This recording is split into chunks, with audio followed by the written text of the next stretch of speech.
buenas tardes. Bienvenidos nuevamente a los conversatorios Hablemos en Serio, el espacio organizado por Foro de Futuro con apoyo de la Corporación Universitaria Lasallista, Unilasallista y la Fundación IPSER con el propósito de que juntos pensemos en los principales retos que tiene nuestra región y en cómo podemos solucionarlos mientras creamos realidades mejores para todas y todos.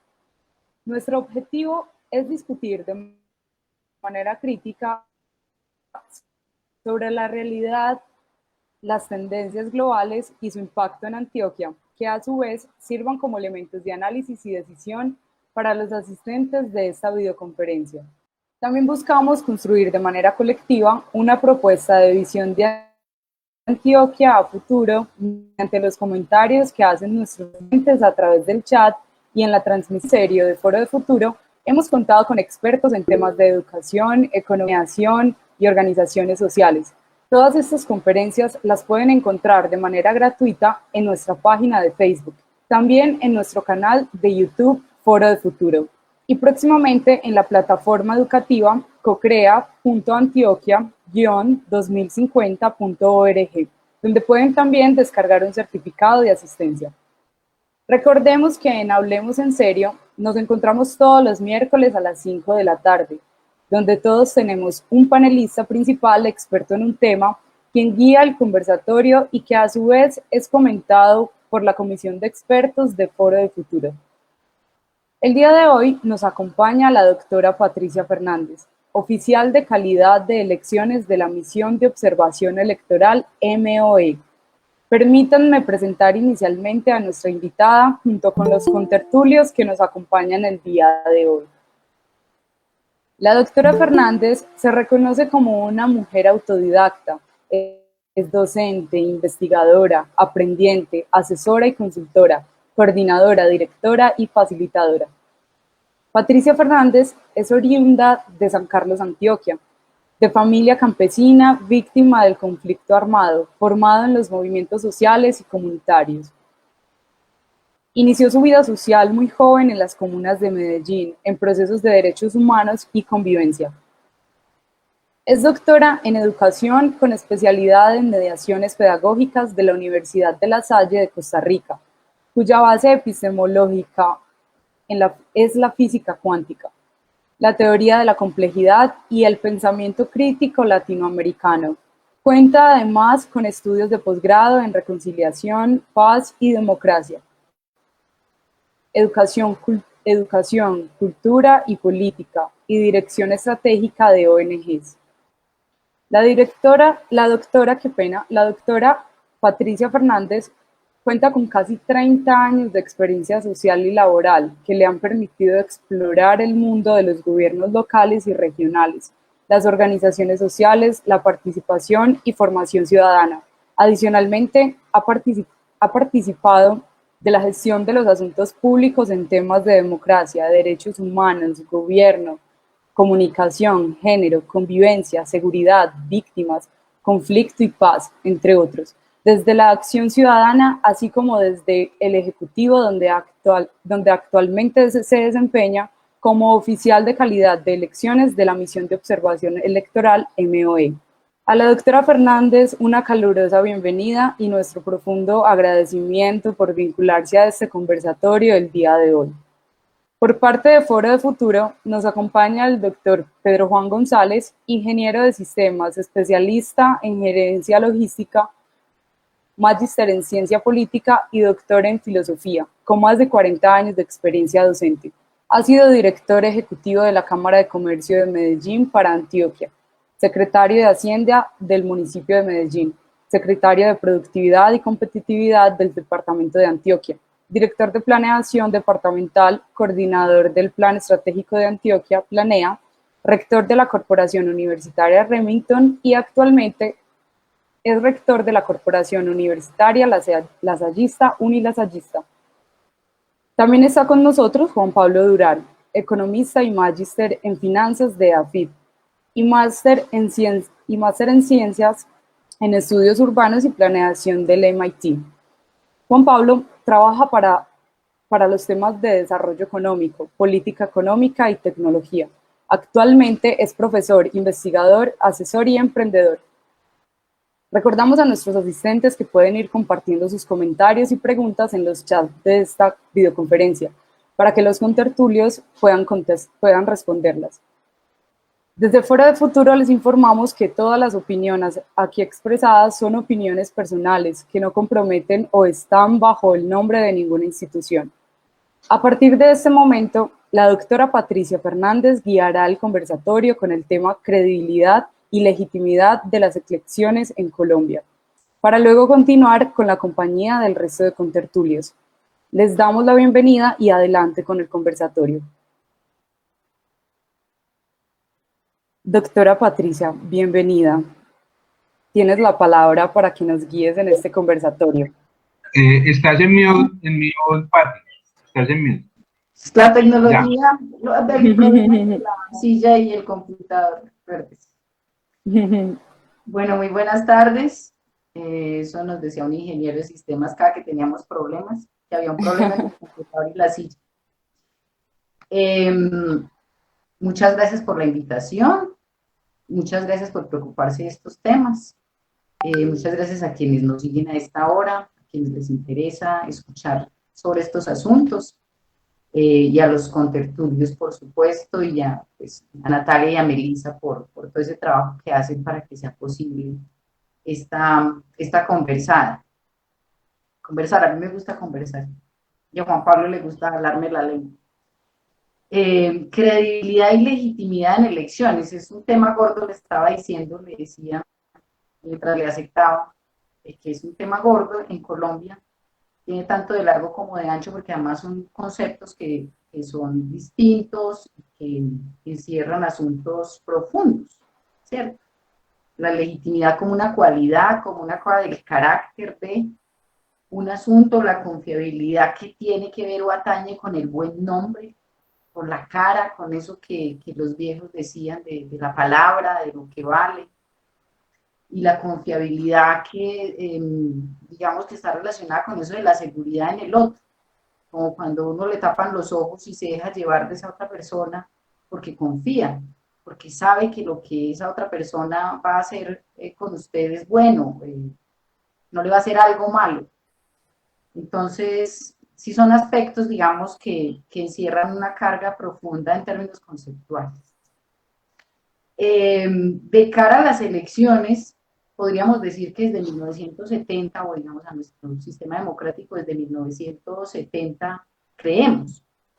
Para quienes de pronto no sepan a qué estoy haciendo referencia a lo que se llamó como el robo de las elecciones a Rojas Pinilla, y que generó, digamos, unos problemas graves en el país, pero que además generó que se tomaran unas medidas en términos de las elecciones, y que eso hiciera que yo llegué a esta conclusión, y es que desde 1970 Colombia cree, y en 1991 se consolida esa creencia con la Constitución de 1991. Y es porque el asunto de la credibilidad, esto de la credibilidad del proceso, tiene que ver con las garantías de transparencia. Y las garantías de transparencia están dadas por las reglas claras, por unas reglas claras, porque yo sepa qué es lo que rige el juego, la competencia. Y de alguna manera quienes compiten desde 1991, para hablar de ese punto de partida o establecerlo como un mojón, quienes compiten pues tienen claridad, una claridad meridiana sobre cuáles son las reglas. De pronto el ciudadano, la ciudadana común y corriente no percibe mucho esto, pero quienes compiten sí, es decir, los candidatos, las candidatas, los partidos políticos. No obstante, desde 1991 yo creo que han habido, que siempre nos hemos enfrentado a procesos electorales donde las reglas cambian. Cada que va a haber una elección tenemos una reforma política, y eso genera inseguridad jurídica, así es como lo llaman los abogados, los juristas. Eso genera inseguridad política. Hoy mismo estamos abocados a que en este momento hay una propuesta de código electoral en proceso, a portas del proceso electoral. eso genera inseguridad política. Es decir, hoy no sabemos si vamos con las reglas del pasado, con las reglas que se están discutiendo, de las que se están discutiendo cuáles van a quedar. Eso, digamos, no le genera seguridad al proceso. Sin embargo, creemos en el proceso. El otro asunto, digamos, el tema de la legitimidad tiene mucho que ver con el aparato, con la estructura del Estado, con en este caso Registraduría del Consejo Nacional Electoral, con la estructura que administra el proceso electoral, que garantiza que la voluntad de la ciudadanía se vea reflejada en las urnas. Y hay muchos, digamos, lunares. Y desde esa frase histórica de que el que escruta es el que elige, creo que dijo Camilo Torres, esa pregunta o ese fantasma creo que ha rondado nuestros procesos electorales. Solo para recordar el último, el de 2018, ustedes recordarán esos E14 por redes sociales con números modificados, ¿cierto? Que pone en entredicho el aparato estatal. Pero es tal el nivel de logística que se genera para hacer elecciones en Colombia, es tal si la parafernalia, el proceso de logística que se genera en Colombia para hacer elecciones, que uno cree, digamos que la ciudadanía cree, porque es que se hace mucho, se tiene que hacer mucho desde la registraduría del Consejo Nacional Electoral, es decir, desde las autoridades electorales, desde las autoridades ejecutivas que tienen que garantizar un montón de cosas por todo el país, desde seguridad física, de los votantes, de la custodia en las urnas, de los puestos de votación, de tarjetones, de comisiones de seguimiento, de garantizar el proselitismo a los candidatos, medios de comunicación, o sea, es todo un aparato logístico enorme que hace que creamos en las elecciones. Todo el mundo está metido ahí, y todo el mundo hace cosas y se hacen muchísimas cosas para garantizar elecciones. Esto, digamos, en cuanto al proceso electoral como tal. Pero tenemos un asunto que es importante señalar, es que la autoridad de justicia en los procesos electorales es nombrada por los partidos políticos. Entonces, de alguna manera es juez y parte. Y uno diría, pues quien imparte justicia tiene que ser independiente. No puede tener dobles vínculos, digamos, ahí en el proceso. Pero también podría decir de otro lado que está bien que haya representación de los partidos políticos en un órgano en el que se va a ocupar, digamos, de ellos mismos. Pero ahí es donde viene a jugar la transparencia, los procedimientos, y resulta que en Colombia, por ejemplo, no se hace carrera administrativa en estos cargos. Debería haber carrera administrativa, pensamos desde la misión de observación electoral. Deberían haber procesos mucho más técnicos para los procesos de judicialización. Y aquí me voy a referir, por ejemplo, hay fallos judiciales, ya no es la opinión de Patricia Fernández o de Juan Pablo Durán, ni de cualquiera, sino que hay fallos judiciales que dicen que nuestro sistema electoral es poroso, que tiene grietas, que tiene fallas. O sea, esta es una cosa innegable. Los últimos 4 periodos de Congreso, sin excepto este, han sido modificados vía fallos judiciales.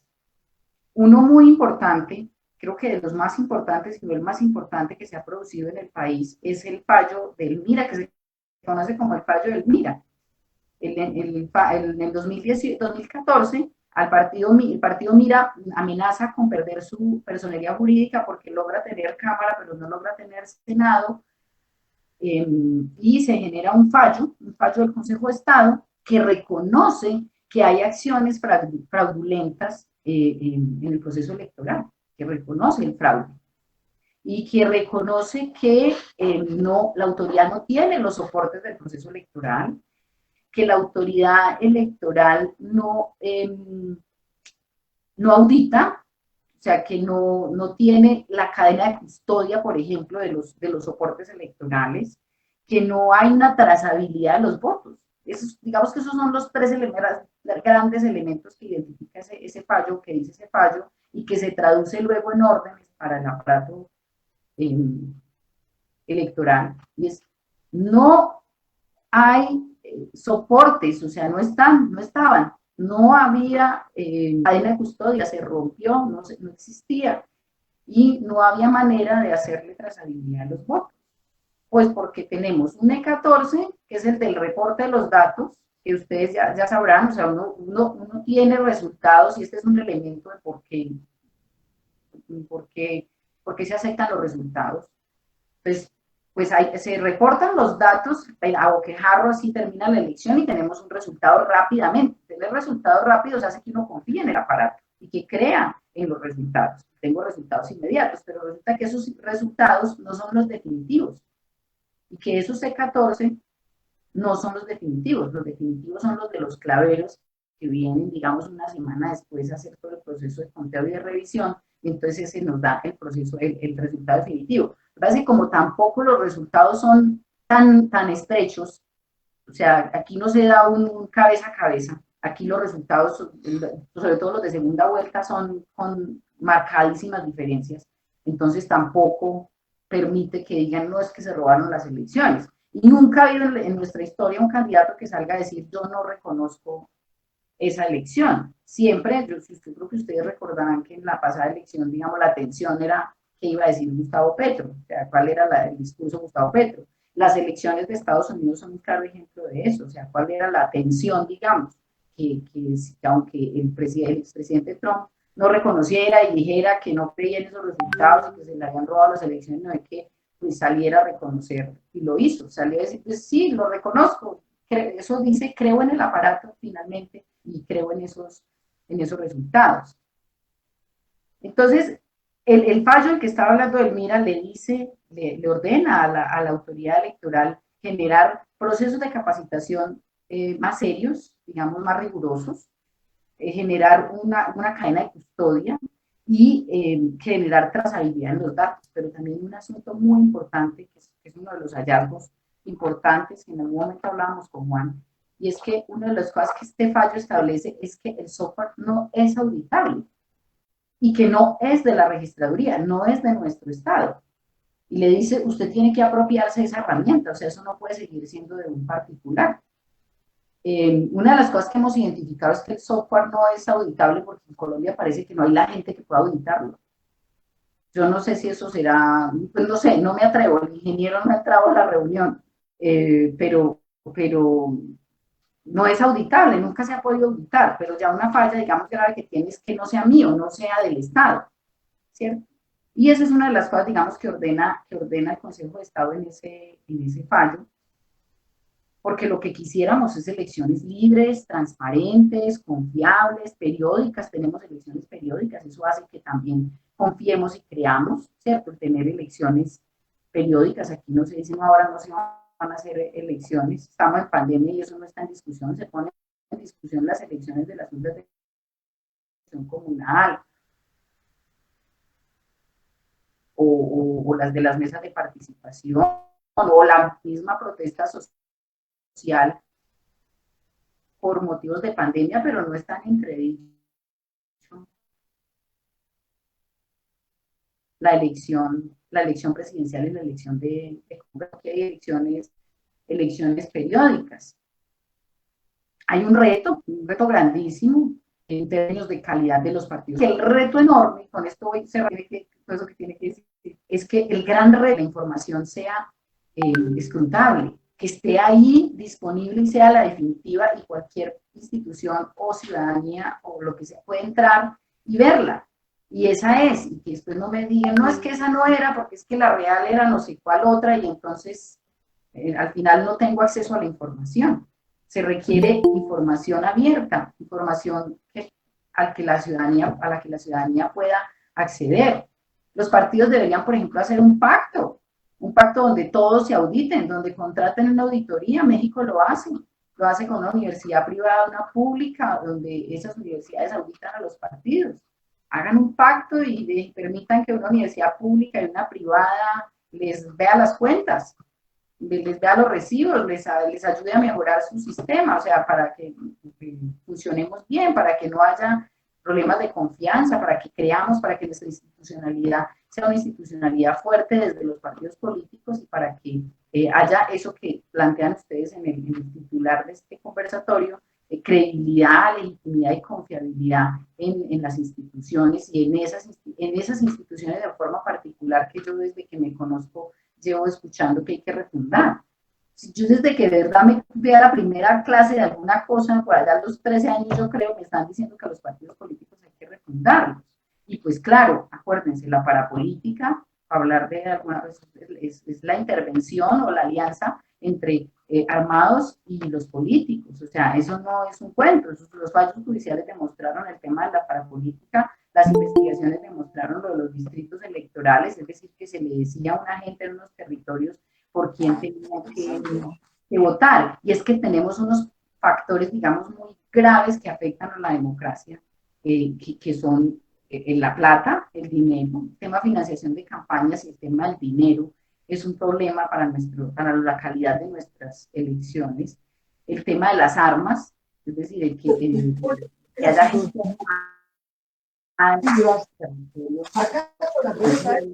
sigue siendo un problema. Pues si las exclusiones generaron unas guerras, el Frente Nacional y todo esto, pues tiene una historia y un origen ahí.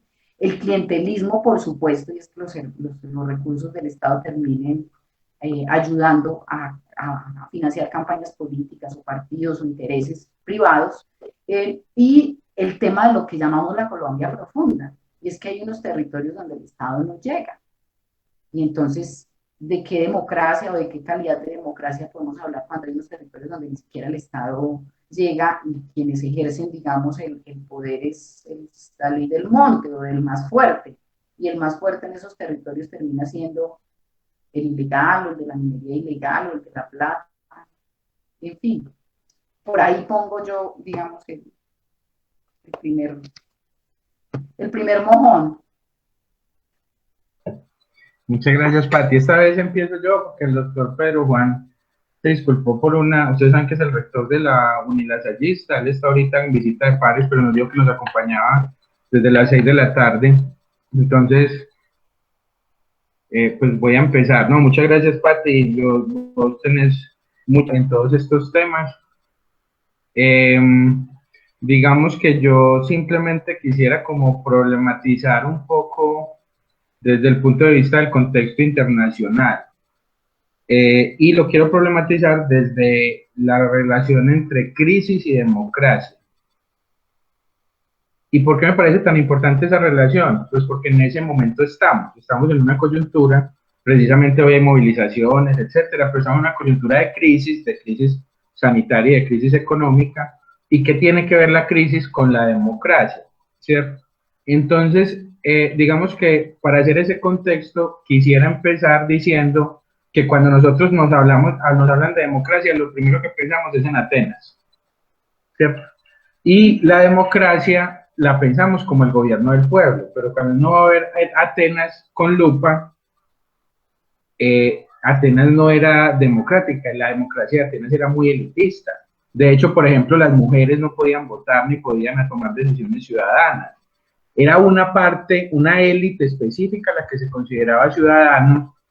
Había una parte muy específica de las personas que eran esclavos, y entonces la democracia, a pesar de ser un mecanismo, digamos, de votación, era para una élite. Y quiero empezar diciendo eso porque es que los estados siempre han tenido relaciones simbióticas con el poder en cada uno de los momentos. Entonces, por ejemplo, cuando uno va a ver las monarquías, que es, digamos, cualquiera podría decir que es lo contrario a las democracias, las monarquías trabajaban con las élites económicas del momento, que eran los señores feudales. Cuando empieza el capitalismo desde 1770 y pico, ¿cierto? Con los estados ya supuestamente democráticos, uno ve que es lo mismo. Es decir, los estados democráticos tienen unas relaciones muy, muy simbióticas, incluso familiares, de negocios con los dueños de los medios de la producción. Entonces sigue habiendo esa relación simbiótica. Y yo quisiera, y sigue habiendo esa relación simbiótica, que quiere decir que los mecanismos de poder, las instituciones, es decir, ya llamando instituciones todas las reglas de juego, formales e informales, sirven para proteger a unas élites y para que esas élites sigan gobernando. Y yo quisiera lanzar la hipótesis simplemente que el capitalismo, como lo conocemos, y las élites, digamos, industriales en el poder, como las conocemos, en realidad llegaron hasta 1945, después de la Segunda Guerra Mundial.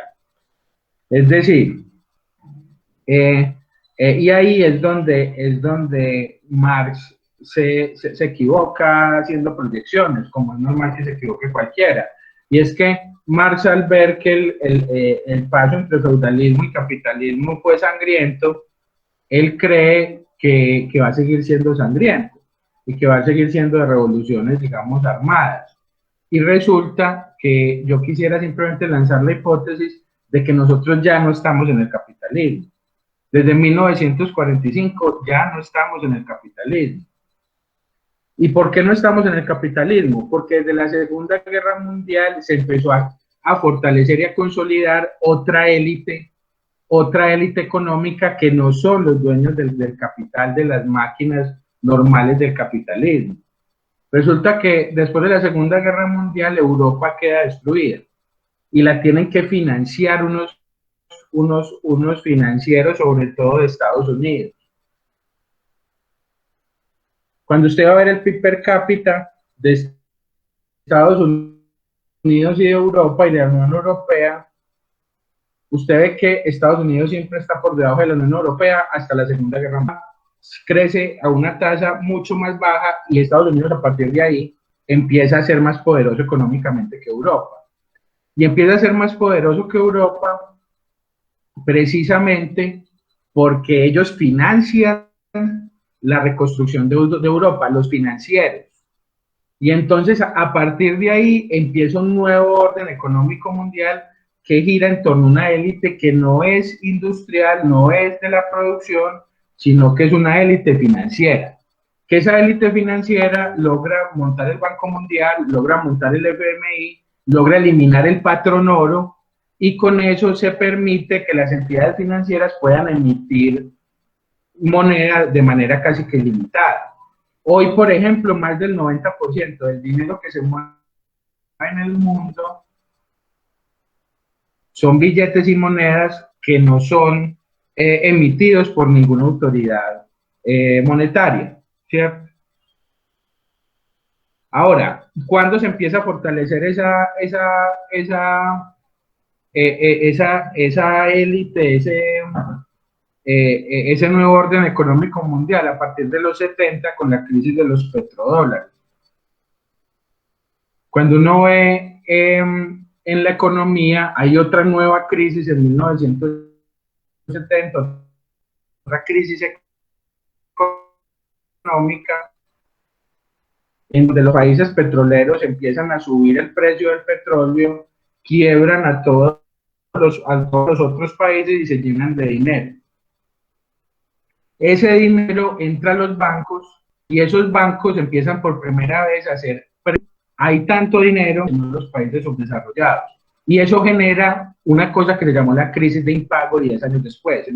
Y con esa crisis de impago, después llegan los 90, el Banco Mundial, el FMI, creados en 1945, y empiezan a establecer el consenso de Washington, en donde la idea es que los países que tienen esas crisis de impago paguen como sea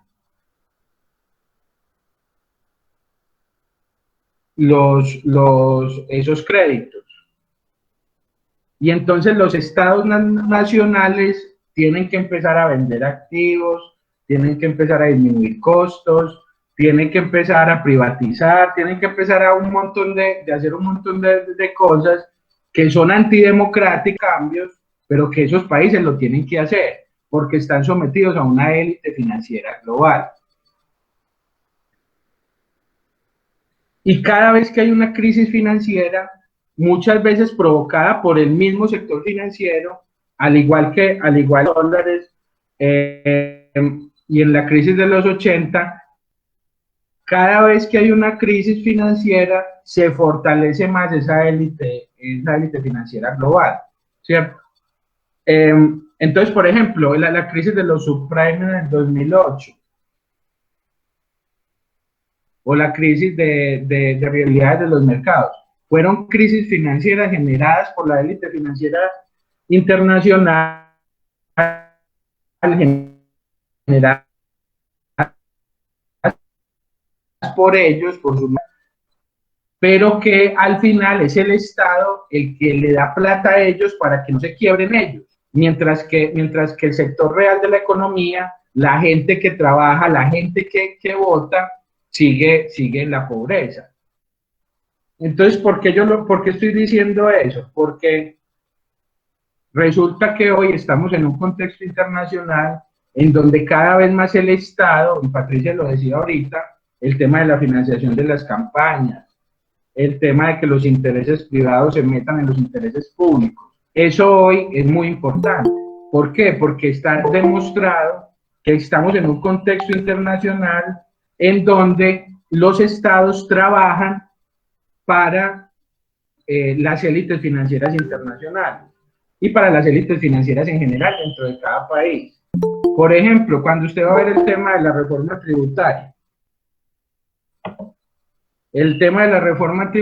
cuando usted va a ver, digamos, cuando usted estudia la estructura tributaria del país, se da cuenta que las exenciones tributarias que da el Estado al sector financiero y al sector especulativo dan para tener más o menos 3 veces la plata que va a recaudar hoy el Estado en la reforma tributaria.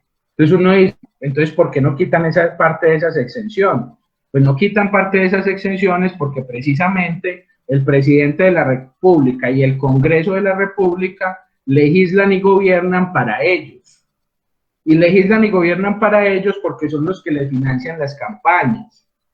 Y resulta que el ganador de una campaña electoral depende del dinero que tiene para financiar las campañas. Entonces, y eso no es una cuestión colombiana, eso es una cuestión del mundo, ¿cierto?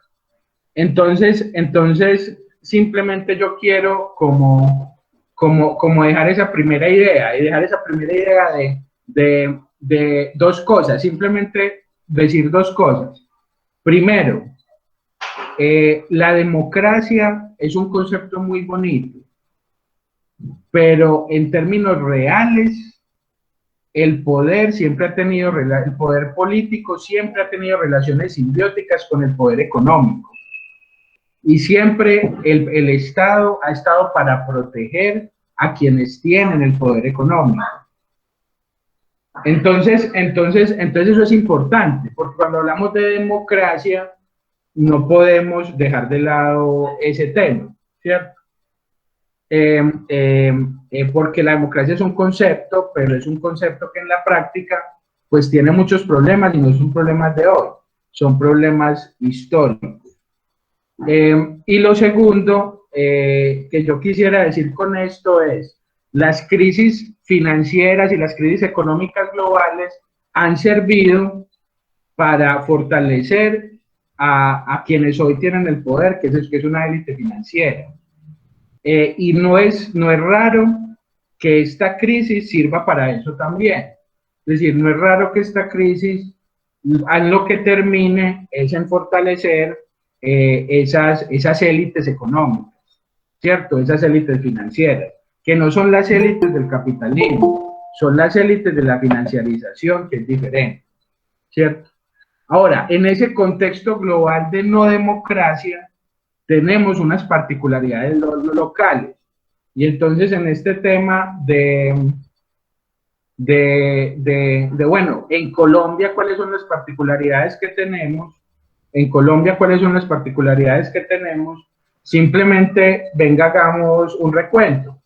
El presidente Iván Duque, presidente desde 2018 hasta 2022, está siendo investigado por financiación del narcotráfico y por compra de votos, lo que se llama ñeñe política, además de la adulteración de tarjetones presidenciales que la doctora Patricia comentaba ahorita y que fue evidente. Juan Manuel Santos, presidente entre 2010 y 2018, está siendo investigado por financiación de unos contratistas internacionales, no solamente a él, sino a su oponente electoral, con una compañía brasilera que llamó Odebrecht. Uno sigue, listo, vámonos para atrás, Álvaro Uribe, 2002-2010, eso ya no es una simple investigación, eso ya está demostrado jurídicamente que hubo parapolítica, en donde hubo financiación y apoyo del narcotráfico a las elecciones presidenciales y legislativas, y en donde se probó que más de un 30% del Congreso eran congresistas de los narcoparamilitares, y donde el control territorial de esos narcoparamilitares en Colombia tuvieron un efecto significativo en las votaciones a 2002. Y nos vamos para atrás y encontramos, por ejemplo, bueno, Andrés Pastrana no se le tiene, pues digamos, el único que no se le saben escándalos, pero Ernesto Samper, claro, también está demostrado que entraron dineros del cartel de Cali a su campaña, lo que se llama el proceso 8000, que fue mucho más pequeño que lo que logró el narcotráfico con Álvaro Uribe. No fueron números tan grandes del 30%, y que antes de Ernesto Samper, pues en realidad con Pablo Escobar, por ejemplo, los narcotraficantes no llegaban apenas al 8% del Congreso. Con Álvaro Uribe, digamos que llegó a la cúspide, ¿cierto? Eso sin contar con una vieja estrategia de matar a quien va ganando, digamos, las elecciones. Ahorita la doctora Patricia hablaba de Rojas Pinilla. Antes de Rojas Pinilla, hablando de los magnicidios, pues está el inolvidable Jorge Eliezer Gaitán en 1948, que generó el Bogotazo y toda esa crisis y toda esa guerra, que luego firman la paz a través del Frente Nacional. Ahí es donde llega después Rojas Pinilla, que no cumple con el Frente Nacional, y entonces le roban las elecciones. Pero más recientemente, es decir, el Frente Nacional es otro gran fraude electoral durante todos esos años.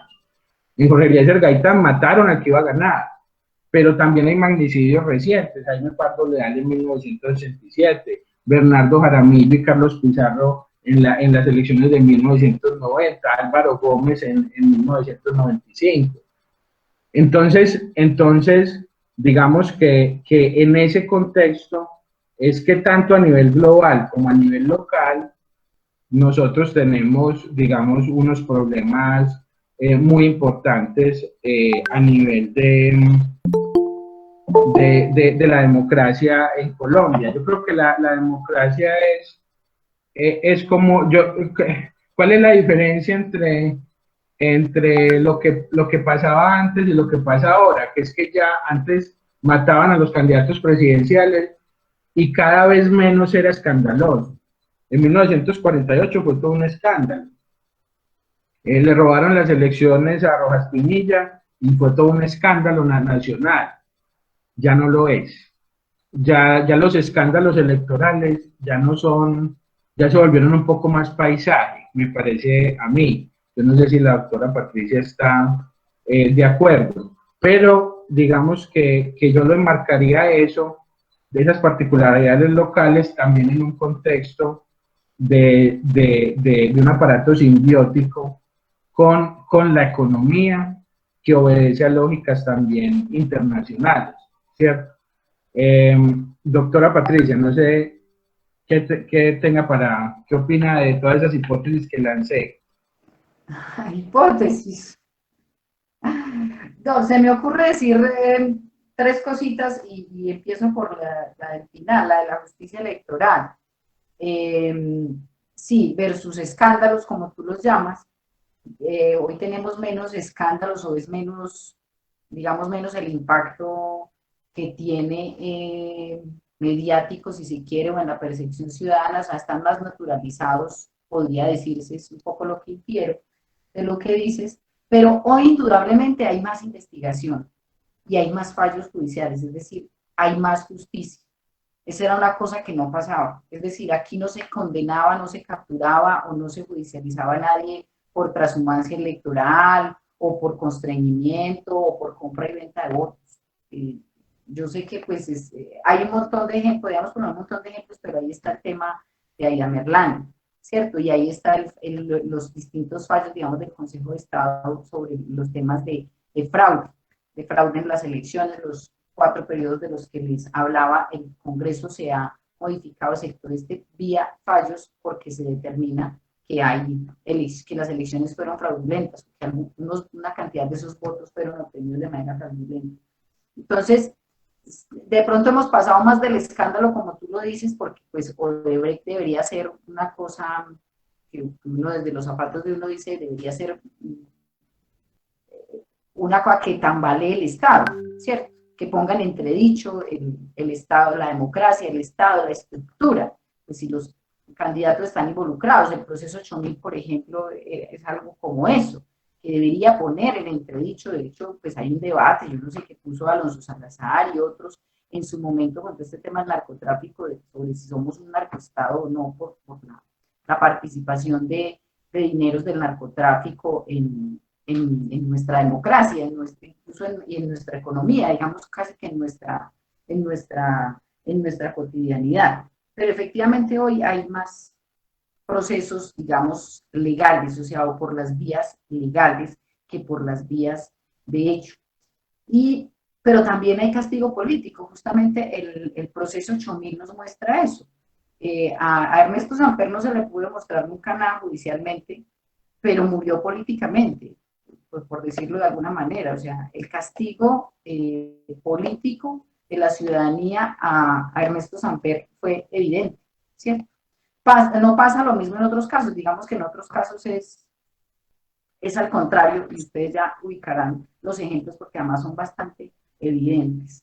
Lo otro que quería señalar es el tema de la democracia, es decir, cuando hablamos de la democracia estamos hablando como de todos, de la participación de todos en las decisiones de lo que nos afecta a todos y a todas. Y entonces, ¿qué tan democracia somos cuando las mujeres no están en el poder? Cuando la participación de las mujeres en los espacios de poder es tan mínima, ahí tendríamos que poner unas comillas enormes.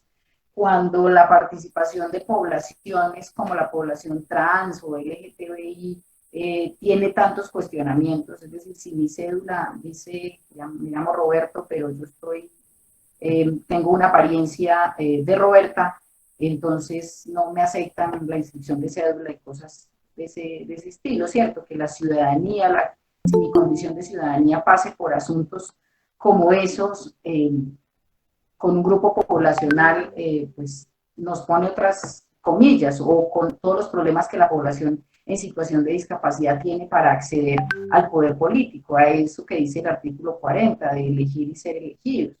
Y, por ejemplo, la población campesina, que es, digamos que tan susceptible a nuestra democracia, pues es lo que ha generado nuestras guerras, o sea, el campo, esa relación con el campo, la tierra. Nuestra población campesina prácticamente en la periferia le decide su destino, porque además las mesas que se quitan de votación son las de los lugares más alejados, porque allá no se garantiza la vida del funcionario de la registraduría, porque allá históricamente, para hablar de gloria, paros armados, pues porque allá toca ir en mula o en panga para poder llevar el material electoral, para poder llegar hasta allá, o sea, porque hay unas condiciones reales de exclusión territorial, de geográficamente cómo llego hasta allá y cómo funciona el Estado allá, que hace que una población como la campesina nuestra, pues termine aislada y otros decidan por ellos. Pues ellos no deciden su futuro. Yo creo que lo vimos con la Minga de hace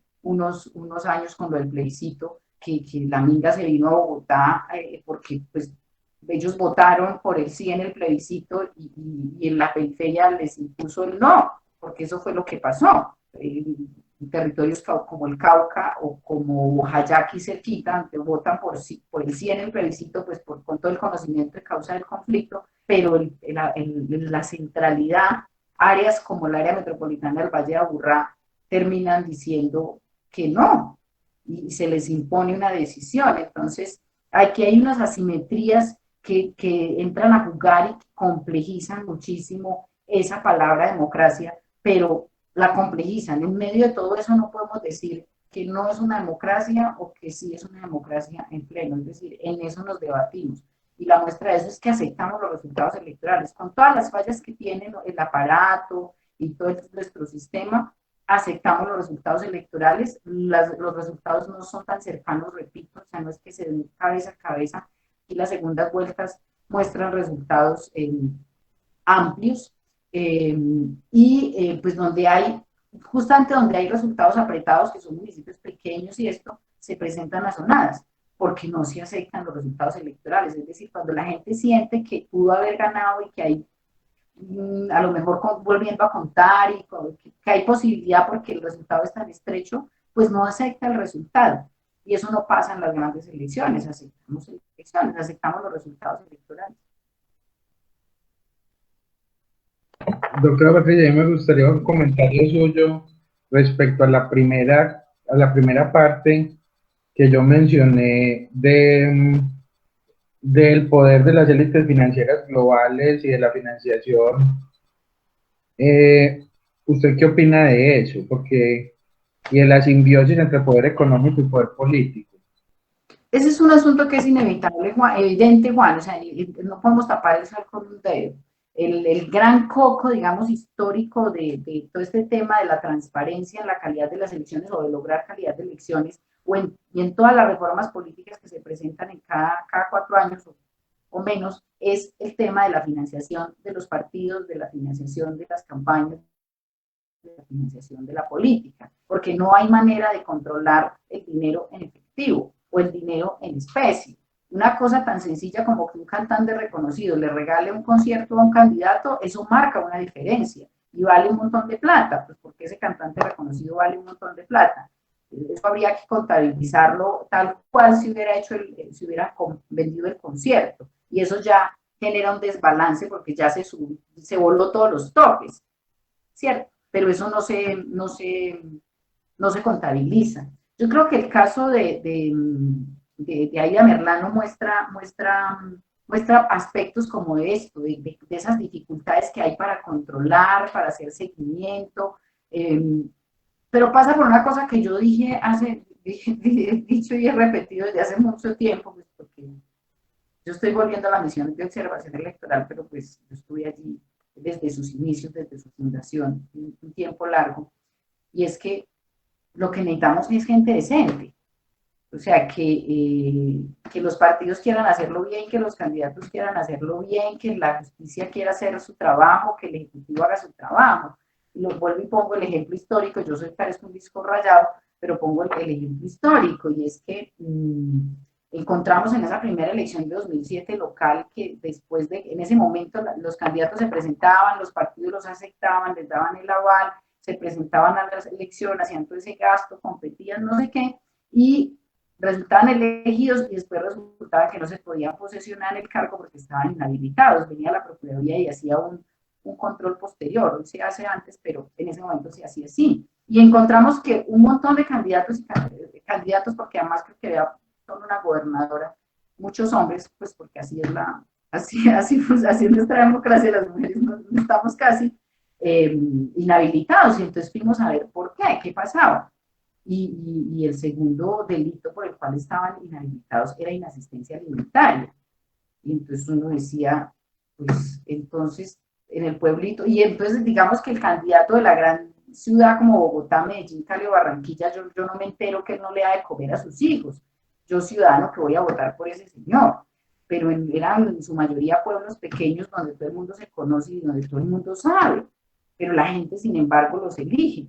Entonces, hay unos problemas de cultura política, de calidad de ese aparato, digamos, electoral y estatal, de voluntad, digamos, de hacer las cosas bien, de todos, o sea, de querer hacerlo bien, de que cada quien haga su parte, y entonces donde digo lo que necesitamos es gente decente, que le dé de comer a sus hijos y se presente al certamen electoral para que los hijos de todo el mundo tengan comida, pues, porque finalmente para eso es que elegimos a los gobernantes, para que administren los recursos que son nuestros, para que se mejoren las condiciones de calidad de vida de toda la población, en especial los más desfavorecidos. Esas son las luchas de nuestra democracia, por eso sale la gente a protestar.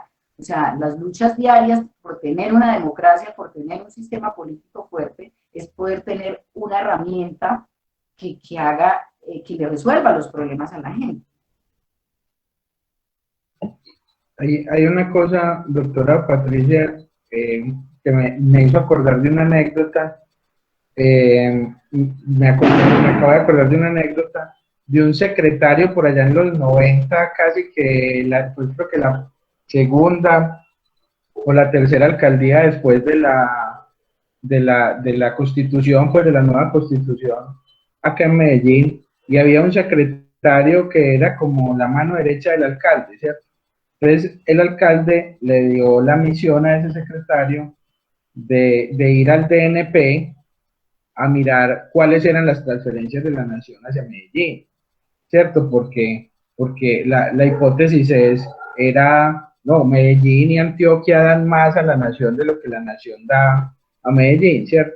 Entonces fue ese secretario a decir, vea, es que nosotros no hemos recibido nada, yo no sé qué. Y entonces llega el director de Planeación Nacional y le dice, qué pena con usted, doctor, pero vea, ustedes han recibido tantos billones. Y entonces el secretario le dijo, ¿cómo así? Muéstrame, a ver, ¿y esos billones en dónde? Y cuando fue a sacar las cuentas, claro, eran puros contratos a unas pues, o sea, eran contratos desde la nación hacia unas empresas privadas de Medellín, ¿cierto? Para que hicieran empresas privadas de Medellín. Y entonces me cuenta el secretario, hombre, tan charro eso, esas mismas empresas privadas de Medellín, a principios por allá de los 90, son las mismas empresas privadas de Medellín que siguen recibiendo las transferencias directamente y que además son los mayores contratistas, incluso del municipio de Medellín, a través de PM, etcétera, etcétera. Entonces, cuando uno, es muy interesante el tema, porque uno dice, bueno, se supone que la democracia propiamente dicha, pues es el gobierno de la gente, pues es como la teoría, ¿cierto? Pero cuando uno va a ver, ni a nivel nacional ni a nivel municipal se ha cumplido así. Finalmente, son unos gobiernos que trabajan para unas empresas, que finalmente son las que financian las campañas, y es un círculo vicioso. Yo leí hace poco un estudio de cómo era, digamos, la estructura tributaria y las exenciones tributarias, lo que yo comentaba ahorita, es decir, la reforma tributaria no fuera necesaria si le quitaran las exenciones al sector financiero y especulativo, por ejemplo. Las exenciones del sector financiero y especulativo suman unas 3 veces lo que quieren recaudar con la reforma, con la tributaria. Entonces, o sea, mejor dicho, yo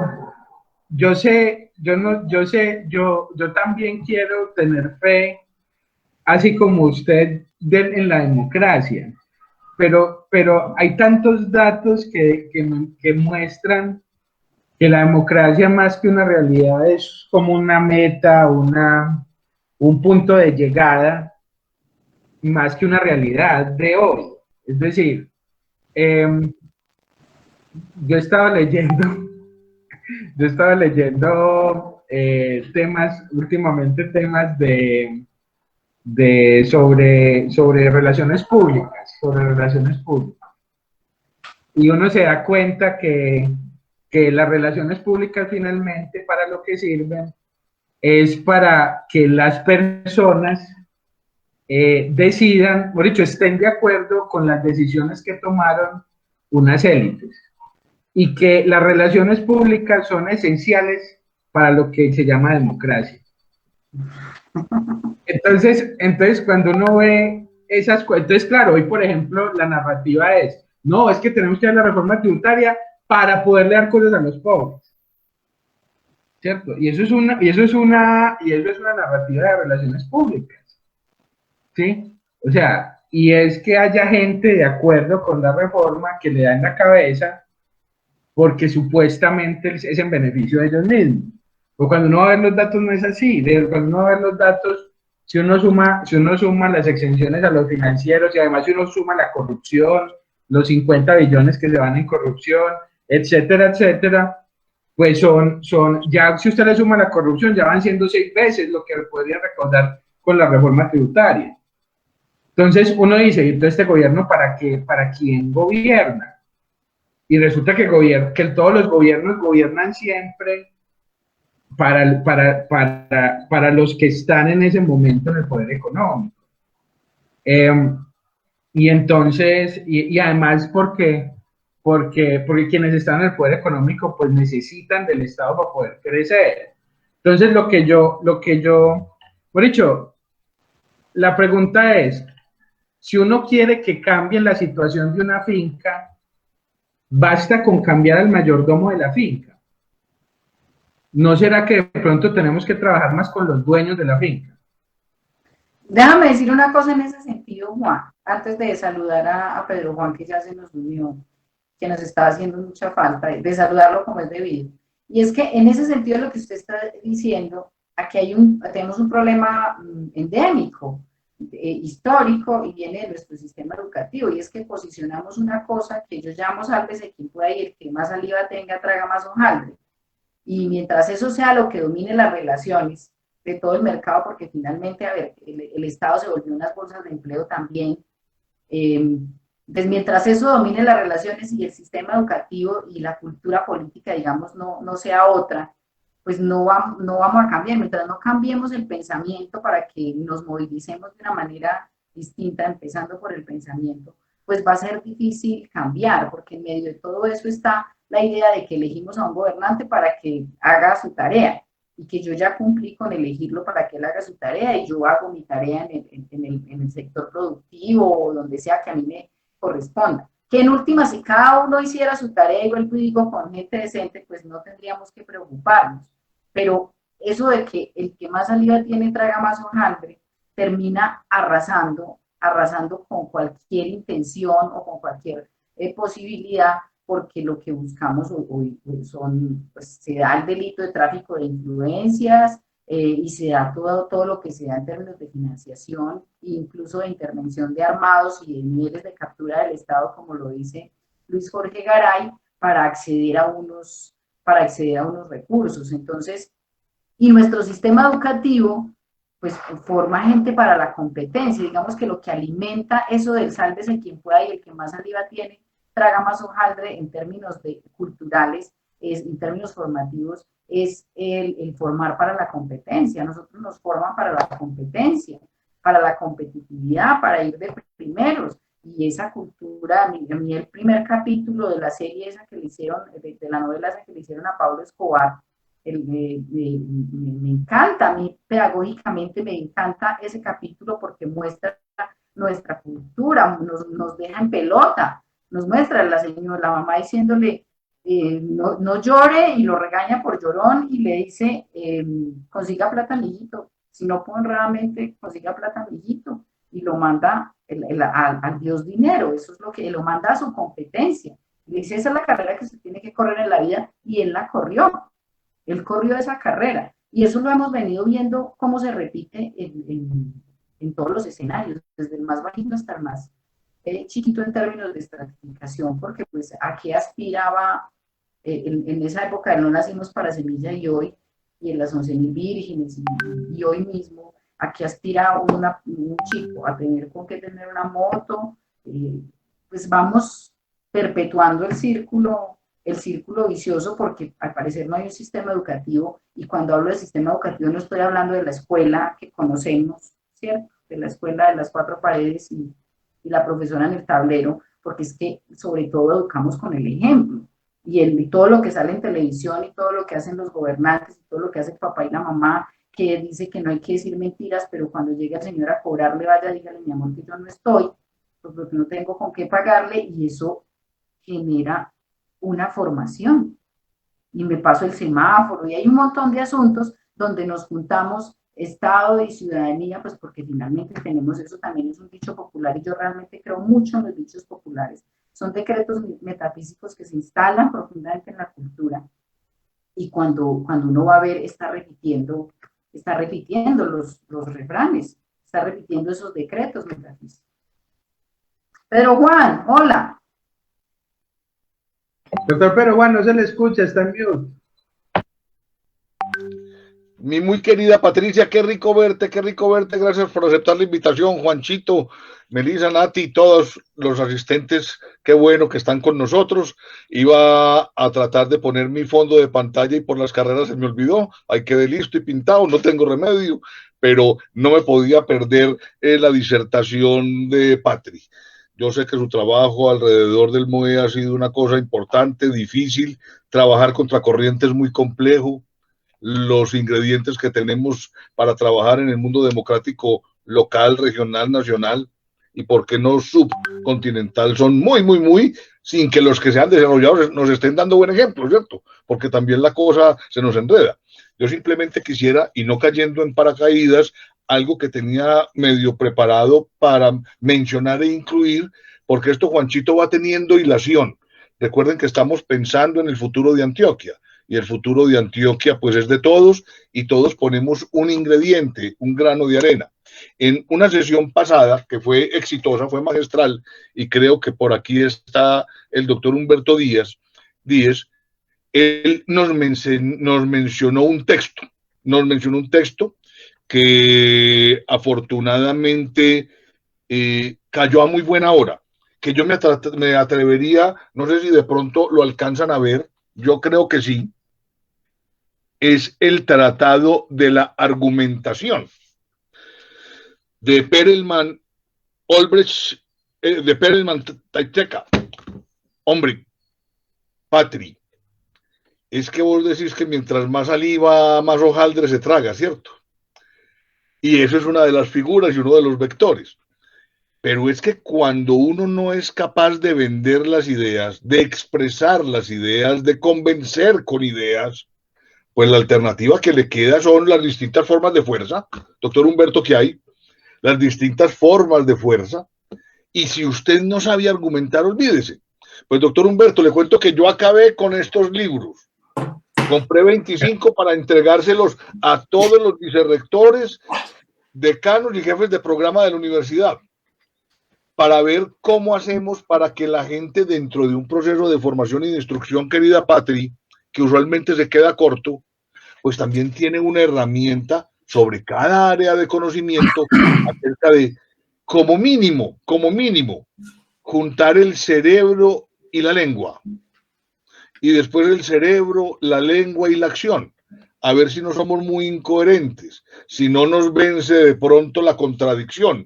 Y si somos capaces de juntar, doctor Humberto, dos o tres ideas inteligentes, más o menos, estamos bien, más o menos hiladas.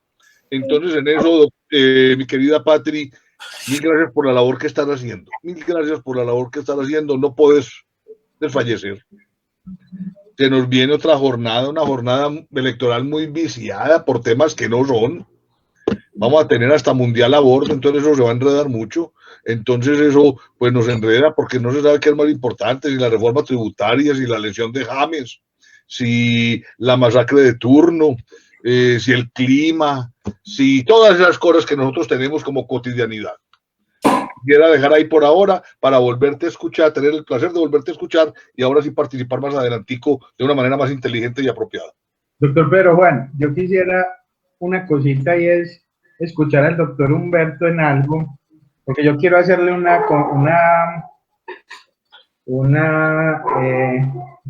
¿cómo se dice eso?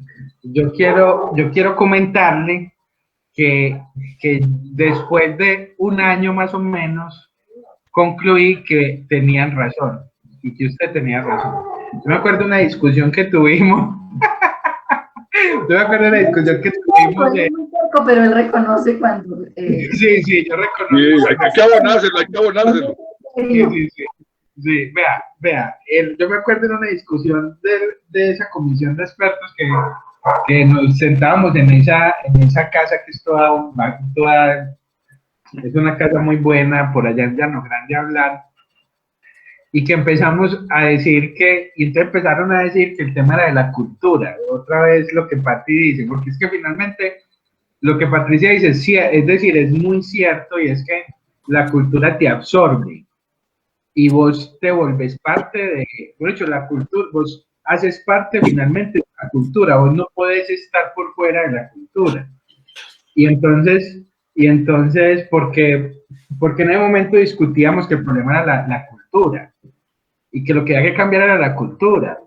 Y yo no entendía esa vaina, y yo, pero ¿cómo así que la cultura? ¿Y eso qué quiere decir, cierto? Pero, dígame el significado y dame 3 ejemplos, pues. No. ¿Qué es la vida y 3 ejemplos? Me entendí el tema, ¿cierto? Y entonces me quedé hablando entonces, con el doctor Humberto después de esa discusión, y no, yo no era capaz. Hasta que al final, después de muchas cosas, finalmente lo que dice, cuando yo le digo a la doctora Patricia, venga, es un problema de cambiar el mayordomo o hablar con los dueños de la finca. Entonces la respuesta de la doctora Patricia es, no es que no es ni siquiera los dueños de la finca, es que es un problema de que todos somos así. Es un problema cultural, ¿cierto?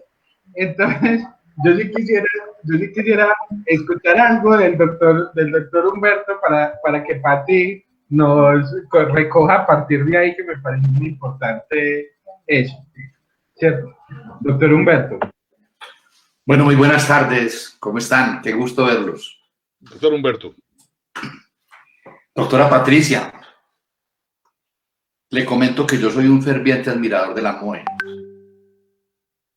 Yo creo que es de los bastiones éticos que le quedan a este país. Me parece que es más que una organización, es un movimiento sublime de la democracia.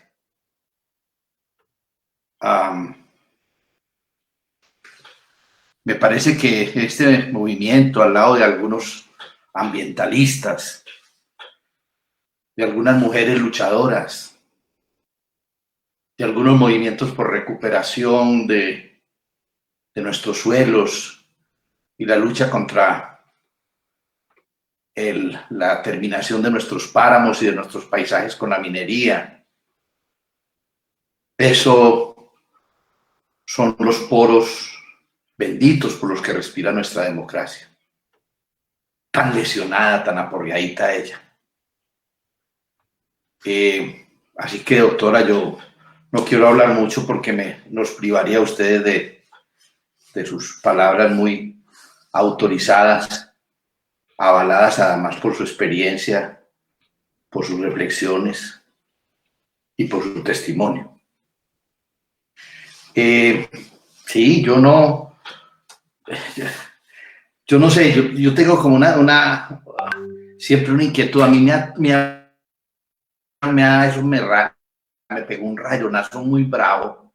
Una vez que tuve un debate, yo no voy a decir aquí los nombres de esas personas, porque yo no puedo tirar al charco a unas personas demasiado importantes y que seguramente son grandes ciudadanos, pero estaba hablando pues con un doctor en ciencias políticas muy importante del departamento, gran académico. Pedro Juan sabe de quién estaba hablando. Diga, doctor Humberto. En un almuerzo de quién le estoy hablando. Él sabe. Pero me tendrían ustedes que dar un almuerzo para yo contarles. Entonces, mire, era pues que aquí empezamos con el problema electoral. Si no me dan tan mal, no hablo. Entonces, esta persona, una vez estábamos discutiendo y entonces yo muy entusiasmado, yo hablaba de los programas, de los proyectos, de las grandes utopías de la sociedad, de que uno tenía que tener a Chaim Perelman en la mano, doctor Pedro Juan, este librito de cabecera que nos llegó por el doctor Carlos Gaviria Díaz, era su libro con el que ponía a reflexionar a todos los abogados que él formaba, que inclusive les doy una anécdota, a uno de sus grandes adversarios se lo citó varias veces, yo no sé si él se lo leería finalmente a Álvaro Uribe, que era alumno de él. Y era un defensor de esto. Y luego, cuando Juan Plata estaba en Conciencia, siendo el secretario general de Conciencia, nuestro querido Juanito de este equipo, Juan me dijo un día: Humberto, imagínate que la comunidad científica anda leyendo este libro de Pedelman. Y dije: ¿por qué? Y me dice: hermano, porque es que ahí hay unos temas importantes respecto de la argumentación, y eso tiene una impronta en la investigación científica. Entonces, digo que yo, hablando pues de la argumentación y hablando de los programas y de los proyectos sociales y de toda aquella cosa utópica que tanto nos conmovió en la década de los 70, los que somos más viejitos. Y resulta que entonces uno de esos señores se para y dice: bueno, doctor Humberto, ya pues hablemos en serio, ahora sí hablemos de política. ¿Y qué? Me dice: Humberto, es que lo que pasa es que en política, para ganar unas elecciones, no se necesita un buen programa. Es más, el programa es prescindible. Se necesita un buen candidato, carismático, un tipo que impresione bastante. Harto billete, porque es que esa logística es costosita. Y una buena maquinaria. Si usted tiene esas tres cositas, tiene presidente, tiene gobernador, tiene alcalde, tiene lo que quiera. Humberto, los académicos son prescindibles e incluso, me vas a perdonar, yo había ofrecido mi casa para esa tertulia y había puesto el vino. Casi le digo que me lo devuelva. ¿Por qué? ¿Por qué? Porque el hombre me bajó el carril. Me dijo: hermano, perdóneme, pero los académicos en esto no solamente no sirven, sino que estorban. Entonces yo le digo: pero ¿cómo así, doctor? Le estoy hablando de un doctor en ciencias políticas, que fue ministro de Estado. ¿No es cierto? Y otras cosas importantes. Y me decía: no, mi experiencia política, Humberto, es que eso cree uno cuando está muchacho. Pero lo que pasa es que me lo dijo a mí cuando yo tenía 60 años. Entonces yo tampoco estaba tan muchacho. Y cuando uno ya le dice muchacho a esa edad, porque es un estúpido. Porque es que es muy bonito que a uno le digan ingenuo a los 16 años. Pero a los 60 es porque ya es un problema grave. ¿No es cierto? Entonces este hombre me dejó desmoralizado, me rayó. Y el otro interlocutor en que estábamos, que a la sazón era un gobernador de Antioquia, dijo: Humberto, sabes que este hombre tiene razón, eso es así, la vida real funciona así. Entonces, cuando a uno le dicen que uno no sabe de política, ¿a qué se refiere? A que uno no sabe manejar la logística electoral. O cuando un tipo, al contrario, le dicen que ese tipo sabe mucho de política. Hombre, no le están diciendo que es un tipo que conoce a Popper, que se leyó a los grandes, a Montesquieu, que se leyó a no sé quién. No, le están diciendo que ese man sabe que en el directorio de no sé dónde están pasándose para el directorio de aquel y que estos están bravos con aquel otro y entonces tal, y entonces que vamos a organizar esta cosa para que entonces las elecciones tal y que este va a escribir la cédula no sé dónde. Eso es de lo que saben ellos. Y la política se convierte entonces en un tema de marketing y de logística. Yo le decía eso a unos asesores políticos, casi me matan. Porque hay gente que está en la profesión y una profesión respetable pues de mucha gente, ¿no es cierto? Que son asesores de candidatos. Entonces dicen cómo se pone la corbata, cómo se organiza, cuál es el perfil que le conviene, cómo debe mirar, qué cosas debe ocultar, etcétera. A qué debate no se debe presentar, etcétera. Entonces eso le dicen. Pero esos manes, eso es con seguridad. Usted les dice a esos señores que si ellos han leído a Hannah Arendt y le van a decir que eso qué es, que eso con qué se come, que ese es un problema para la Universidad de Antioquia, que ese problema no lo tiene la política real. Entonces me preocupa un poco eso, me entusiasma que hay gente joven que está pensando en cosas nuevas, que hay gente joven dando debates importantes, que todavía existen algunos liberales doctrinarios como el doctor Pedro Juan, que todavía existe gente que se precia de tener alguna ideología y algún ánimo utópico en su vida. Pero entonces esto tiene que tener una impronta, me imagino yo, en la práctica de las elecciones. Me imagino yo. porque yo digo que las elecciones no pueden ser mejores que la política. Las elecciones tienen que ser por lo menos iguales o peores que como se ejerce la política. Y no pueden ser superiores a las instituciones. Y entonces me parece que el trabajo que hace la MOE es un trabajo heroico, porque reciben unos problemas que tiene la sociedad en su conjunto y que se expresan en las instituciones, en la política, en las costumbres, etc. No me den más cuerda, por Dios bendito. Los dejo hablar. Doctora Patricia, qué pena. Un abrazo y muchas gracias.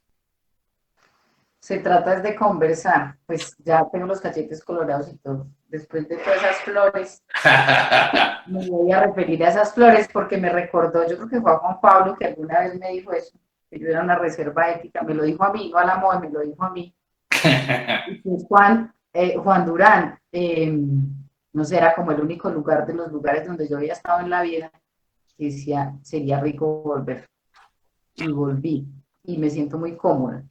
Y muy cómoda por esas flores también que expresa el doctor Humberto sobre la MOE, sobre la observación electoral. Estamos cumpliendo 15 años este año, estamos de quinceañeros, 118 procesos electorales observados, no solamente elecciones presidenciales y locales, digamos, a alcaldías y gobernaciones, sino que hemos observado, por ejemplo, la elección de cafeteros, de los cafeteros, consejos de juventud, en universidades, las autoridades de la academia, las mesas de participación de víctimas, porque este también es un ejercicio de pedagogía, o sea, no es solamente de veeduría y de ir a ver con ojo crítico y con ojo de lupa qué es lo que está haciendo el otro para pescar qué está haciendo malo. Este es un ejercicio de ciudadanía, y de ciudadanía de alta intensidad, como lo dice Boaventura de Sousa Santos, de una ciudadanía activa, de una ciudadanía que piensa y que se moviliza a partir de lo que piensa, ¿cierto?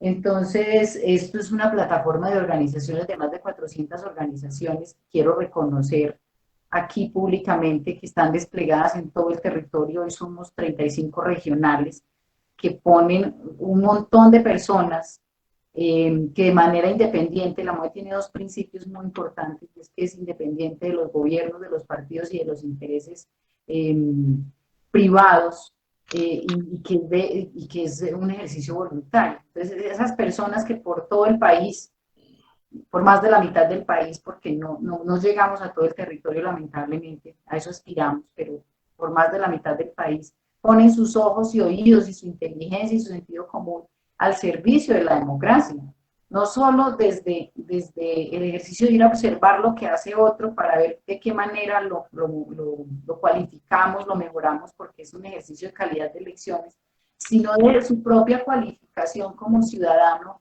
y como ciudadana, porque tiene otra mirada, es lo que usted está diciendo, hay otra mirada, pasa algo por aquí. Y entonces pensaba un poco en lo que usted decía de en qué momento el pensamiento, la razón, si se quiere, pasaba por el corazón, porque no creo que sea de otra manera, eso no está desconectado, y el sentido común se impone a esa cultura, a la cultura. Lo que usted escribía con los partidos políticos, o de lo que es hacer política, lo que usted estaba describiendo es responder a una cultura. Entonces, la sociedad responde al Estado o al, digamos, ese aparato de gobierno, y el aparato de gobierno, incluidos los partidos políticos, responden a una sociedad que aporta eso, o sea, porque hay quien compra votos, pero hay quien los vende. Porque, que es por necesidad, pues habrá un montón de razones por lo que pasa, por lo que yo vendo el voto y porque el otro lo compra, pero pasa. O sea, independiente de las razones, es que hayan unos mercaderes de las necesidades de otros o lo que sea, y que nos aprovechemos de que hay unos menos favorecidos o lo que sea, pero es que está eso, pero también está Odebrecht y las grandes contrataciones, o sea, es comprar votos, Odebrecht, meter los recursos del narcotráfico, los 8.000, pues lo que ya habíamos señalado anteriormente, y también venderlo por 20.000 o 50.000, o por el tamal, porque además pasa por el tamal y por el sándwich, y eso no es folclorismo, eso es real, eso lo hemos visto en los procesos de observación, ver cómo es un sándwich con un billetico de 20.000 pesos, lo que se entrega, y pues y eso representa para la persona que lo está recibiendo seguramente la comida de ese día. Pero así de simple no representa solo la comida de ese día, sino que ya no puede reclamar nada más. O sea, ni salud, ni educación, ni que lo atienda en ninguna parte, o sea, ni empleo, o sea, no puede reclamar nada más porque ya se resolvió con los 20.000 pesos y el sándwich. Y esa es la cosa que habría que entender, porque además sigo creyendo que la movilización es de pensamiento, sí. Y con Juan construimos por ahí en algún momento un curso, a ver si, oiga, compañero, haga el favor, hermano. Un curso sobre eso, no sé si te acuerdas cómo se llama, en el video, ¿cómo se llama? Sentipensar es en movimiento, se llama. Sí, Sentipensar es en movimiento. Y la primera movilización es de pensamiento. Después de que mi pensamiento se moviliza, yo camino, yo me muevo hacia un horizonte. Y sigo creyendo que la movilización más importante es esa que se hace hacia las urnas, aunque tengamos tanto problema. Que es que nos convocan casi a todos, todo el que tenga cédula. Puede ir y decir allá qué quiere, en una baraja de posibilidades. Y entre las posibilidades está el voto en blanco. Está decir, nada de lo que hay ahí me representa, me gusta. Entonces, tiene igual valor el voto de Juan, el del doctor Díez, el de Pedro Juárez, el del presidente de la República, el de Natalia París y el mío. Todos tienen igual valor, el uno no vale más que el otro. Es de amplia convocatoria, tiene igual valor. Tiene una cosa bien importante que es el voto programático. A mí, yo le puedo revocar el mandato a una persona que elegí si no cumple con lo que dijo. Lamentablemente hay que usar bien la herramienta existe. El otro asunto es cómo estamos y quién usa esa herramienta del voto programático, pero el voto en Colombia tiene una contraprestación. Usted me ofrece un programa de gobierno y una hoja de vida, porque eso viene en el paquete. Yo la compro, para decirlo de esa manera, pero si usted no me cumple, yo le puedo revocar el mandato. Entonces sigo pensando que esa es una movilización de pensamiento bien importante, pero la pregunta es si lo que está movilizando, lo que moviliza que la gente vaya a las elecciones es el pensamiento, el sentimiento, la convicción, esa cosa del sentido común, o qué es lo que está movilizando los intereses de la gente, qué es lo que moviliza los intereses de la gente, que se ve reflejados ahí. Pues ya está todo el otro asunto pues, del aparato y de la confiabilidad en la estructura del aparato que nos garantice, digamos, que ahí se vea reflejada la voluntad del ciudadano. Pero digamos que ahí se está reflejando la voluntad del ciudadano. La pregunta es cuál es la voluntad del ciudadano y de la ciudadana. Doctora, discúlpame un segundito, que es que no quiero dejar pasar algo que mencionaste y a unirlo con algo que ha mencionado Juan permanentemente y ahora lo recuerda el doctor Humberto. Un programa de gobierno no se le niega a nadie. Y la gente está aprendiendo a hacer planes de gobierno lo suficientemente amplios, con buenos paraguas, para que todo quepa, y para que sea muy difícil de demostrar que lo que dijo o no dijo no está amparado por ese bendito plan. Y hay gente muy dura haciendo ese tipo de programas, lamentablemente. Melissa, hay gente que nos está escribiendo. Sí, doctor Pedro Juan, yo les quiero compartir una pregunta y un comentario que nos acaban de hacer. La pregunta la hace Alfonso Ortiz. Dice, ¿el periodismo partidista deslegitima las elecciones? Y el comentario nos lo hace Germán Furnieles. Dice, buenas tardes. La cuestión es que el país se ha construido históricamente bajo un modelo de desarrollo forzado por la violencia que ha sido complaciente con la institucionalidad. Si alguno de nuestros participantes quiere contestar los comentarios y la pregunta, adelante. Yo quiero hacer un comentario para que contestemos la pregunta, porque tiene que ver con lo que dijo el doctor Humberto, que respondió la doctora Patricia, y otra vez vuelve el tema de la cultura, pero ¿sabes? Me hiciste acordar doctora Patricia, de una anécdota, de una cosa que me pasó a mí, porque vos decís, no es que es por necesidad, es que es el almuerzo de esta tarde, y resulta que no necesariamente. Es decir, yo tengo una sobrinita política. Es política pues porque es sobrina natural de mi esposa, pero también es política porque hace política, pues, o sea, ella está en el colegio y se lanza para las elecciones y todo eso. Es sobrina política por todos los lados. Y entonces, esa sobrinita política se lanzó para ser la representante de su curso. Y ella está en el colegio, ella es menor de edad, es una niña. Y se lanzó con las propuestas, con un tema programático, doctor Humberto, con un tema programático. Y resulta que la contrincante, la mamá le compró 2 bolsas de bombombones para que le diera a las amiguitas. Y entonces, y cuando fueron a la votación, ganó la de la bolsa de los bombombones. Entonces ella se devolvió muy desmoralizada porque las amiguitas se dejaron comprar por la bolsa de bombombones. Y a mí eso me pareció genial, a mí me pareció eso genial, porque yo lo que decía es, bueno, venga, hagamos el análisis de lo que pasó. ¿De quién es la culpa? ¿De la mamá que financia los bombombones? ¿Es la culpa de la niña que reparte los bombombones? ¿Es la culpa de las niñas que reciben los bombombones? ¿O es culpa de la profesora que vio todo eso tan evidente y no hizo nada con esa corrupción desde chiquita? Entre otras cosas, es un colegio de monjas que queda por aquí bueno, yo no voy a decir tampoco el nombre.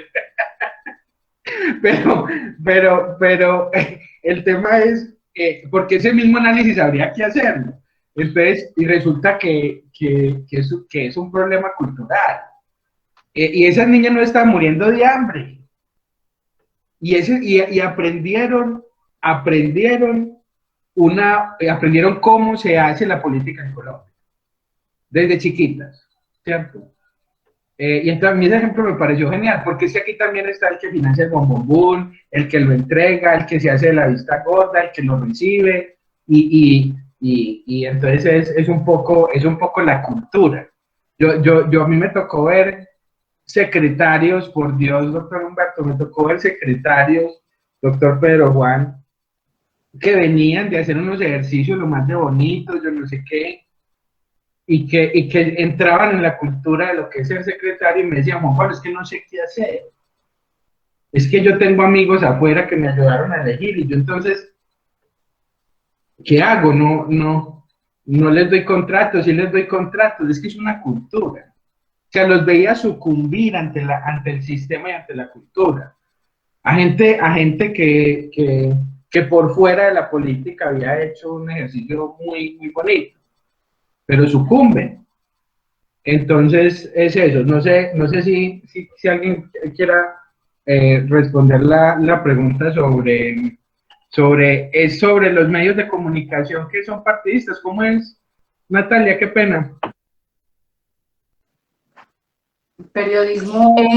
Bueno, dice, ¿el periodismo partidista deslegitima las elecciones? Y tengo otra más para cuando estén listos. Pues yo diría que me atrevo a decir que el periodismo juega un papel importante porque puede ser el fiel que desequilibra la balanza. Todos los medios de comunicación tienen dueños, no hay excepción. Todos los dueños tienen intereses, lo cual es legítimo. Lo complicado es cuando empiezan no solamente a hablar a favor de su candidato, sino a desprestigiar al otro y a buscarle lo feo al otro, porque el otro también podría tener su aparato informativo aliado. En eso yo diría que ha habido un trastoque de moral y ética, donde ahí sí es muy poco el referente que se está dando y muy evidentemente influenciables los medios por las pautas publicitarias. Es más, hasta por la posibilidad real de que les den las noticias o que les atiendan las entrevistas. En estos días, en un programa de la que se da en la Universidad Pontificia Bolivariana, argumentando en un minuto, hablaba Luz María Tobón, nuestra periodista excelsa del periódico El Mundo, catedrática ella, que lo más complicado para un periodista es cuando lo vetan. Obviamente estamos hablando de diferentes funciones del periodismo, ¿cierto? Pero aquel que está buscando la noticia, que está buscando al actor, que está buscando el proceso o el hecho que puede llegar a afectar el comportamiento humano, le dicen tranquilo y dulcemente, no es que usted no, porque es que usted está en contra de nosotros. Entonces ahí la libertad de prensa se vuelve también una quimera, ¿no? Paro ahí. Yo les quiero compartir esta pregunta que nos hacen, que de pronto tiene mucho que ver con lo que acaba de decir el doctor Juan. Dice, ¿qué tenemos que hacer para que la gente no vea que lo que pasa en campañas políticas y en las elecciones es normal? A ver, sobre el tema del periodismo político, del marketing político, creo que se está refiriendo de pronto un poco más, o hay una mezcla ahí de ese asunto de armar al candidato, armar las candidaturas y tener acceso a los medios, que hoy es mucho más abierto, ¿no? Hoy tenemos redes sociales, internet. Yo creo que una cosa que hemos discutido en algún momento con Juan es que la herramienta no es el problema, es cómo nos acercamos a la herramienta y cómo usamos la herramienta, ¿cierto? No son las tecnologías de la información y la comunicación las que hacen que algo malo pase, o que se den las noticias falsas, para poner un ejemplo. Es que ponemos a circular un contenido falso. A alguien se le ocurre que pone a circular un contenido falso con un objetivo, ¿cierto? Y ahí vuelvo sobre el asunto de los intereses que juegan ahí y de que lo que se necesita es gente decente. O sea, creo que desde esa cosa de, ¿cómo se llama el tipo que le hacía las comunicaciones a Hitler? Goebbels. Ese señor, pues desde eso nos mostró, digamos, claramente esa relación entre la condición humana, leer la condición humana, entender la condición humana, o sea, la psique humana, y usar unas herramientas y ponerlas al servicio de unos intereses. Esos intereses pueden ser buenos, pero pueden ser malos, y aparecer pues en la balanza como que eso es más al servicio del interés particular, para no decir al servicio de los malos, al servicio de un interés propio. Entonces ahí es donde vamos todos en la competencia, usando unas herramientas, como sea, sálvese quien pueda, para que mis intereses, para que mis objetivos sean los que ganen, pues para ponerlo de esa manera. ¿Y cómo era lo otro que decías, Natalia, para ser precisa? La siguiente pregunta. Dice Carlos Salazar a través de Facebook, nos pregunta, ¿qué tenemos que hacer para que la gente no vea que lo que pasa en campañas políticas y en las elecciones es normal? Yo no sé, que no voy a irme como a una cosa técnica. Hay herramientas, de verdad, hay unas herramientas que a mí me gusta mencionar para que la calidad de las elecciones sea buena, para que avancemos en ese sentido. El ejercicio propio de la observación electoral lo es, leer los programas y las hojas de vida de los candidatos y ir a votar con conciencia, bueno, en fin. Pero, no sé, es que se me ocurre que es un poco más simple, o sea, que no es tan elaborado de qué tenemos que hacer porque mira, cuando yo aplaudo, cuando tiro una piedra, a otro se le ocurre tirar piedra, y me sigue tirando la piedra, o sea, vamos a tirar piedra porque alguien le dio por tirar piedra, pero si me da por aplaudir, puede que me sigan también en el aplauso, o me siguen en el aplauso. Entonces, yo creo que eso de educar con el ejemplo y esas discusiones ya más elaboradas sobre la ciudad educadora y las ciudades educadoras y todo este tema del ejemplo ayuda muchísimo. Por eso es que, digamos, el problema es complejo, pues porque tenemos ya redes sociales, medios de comunicación, todos con intereses, unos espacios, digamos, mucho más abiertos, y creo que a veces sentimos mucho esa presión, creo que a veces porque lo vemos mucho más, digamos, hace unos años, 2005 hacia atrás, donde no teníamos redes sociales o acceso, digamos, tan abierto a internet, pues no sentíamos como que era tan grande el problema, y de ese tiempo para acá como sentido que los problemas se nos han agravado, que puede que sí, pero también creo que hemos ido encontrando también soluciones o talanqueras o formas de ir resolviendo, pero que con esta cosa tan brutal de informaciones, esto es con ráfagas, esto es con granadas, parecen granadas. Si uno entra a Twitter, es como literal lo de las granadas. Entonces, como que nos sentimos apabullados y creemos que el problema no tiene solución, pero yo creo que si nos vamos ocupando del pequeño espacio, y cuando digo el pequeño espacio, pues empezando por el de uno, y ir como impactando esos pequeños espacios que tenemos ahí, la familia, el entorno educativo, o sea, mis compañeros de trabajo, esos pequeños, los cafés que me tomo con los amigos y son charladitos, no sé, creo que este pequeño espacio que tenemos aquí, y vamos ampliando así como los espacios donde se generan una cosa que en física cuántica se llama campos de resonancia, y vamos generando resonancia, una resonancia favorable a la democracia, favorable al juego limpio, favorable a las cosas correctas de la vida, ¿cierto? A una manera correcta de vivir, solidaria, en cooperación, bueno, no sé, en empatía. Creo que por ahí, o sea, las pequeñas cosas creo que hacen, al final, generan resultados importantes. Sí. Mi Patri, también hay que tener en cuenta que a ratos, cuando uno ve esas estrategias de granadas, que la descripción está perfecta, pues uno también tiene que aprender a responder con otro tipo de estrategias que sean más o menos contenedoras. Ahora mencionabas a Goebbels. Yo me voy a ir hasta Maquiavelo. Yo no diría que ahora haya buenos asesores políticos, sino que de pronto han empezado a releer cositas que otros han inventado. Es que el doctor Humberto me va a reconocer el ejemplo. Decían los abuelos que a uno le cogen la vena. Cuando uno le cogen la vena es como cuando le cogen el lado flaco, ¿cierto? Es como, ¡ah! Pedro Juan es débil en esto, entonces hay que explotarlo por este lado, ¿cierto? Y Maquiavelo lo que decía de una manera muy elemental era que había 3 sentimientos para manipular a la gente: el miedo, el odio y la esperanza. Odio y esperanza. Y fíjense que los medios de comunicación con mayor o menor intensidad los utilizan para servir a sus intereses, pero nosotros nos dejamos influenciar por eso. Entonces uno diría que como también diría el padre Astete, y hoy estoy muy de memoria antigua, doctor Humberto, pareciera ser que entramos a las aulas escolares y el conocimiento pasa a través de nosotros como pasa la luz a través del cristal sin romperlo ni mancharlo, cuando hablaba de la virginidad de la Virgen, ¿cierto?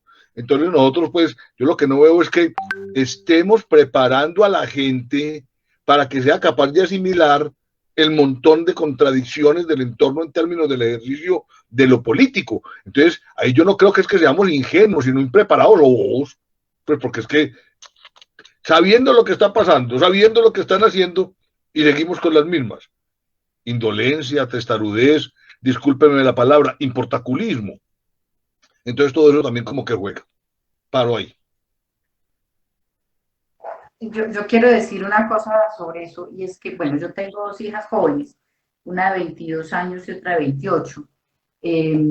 Y a mí mis hijas y como que las sobrinas, las primas de ellas me dan como esperanza.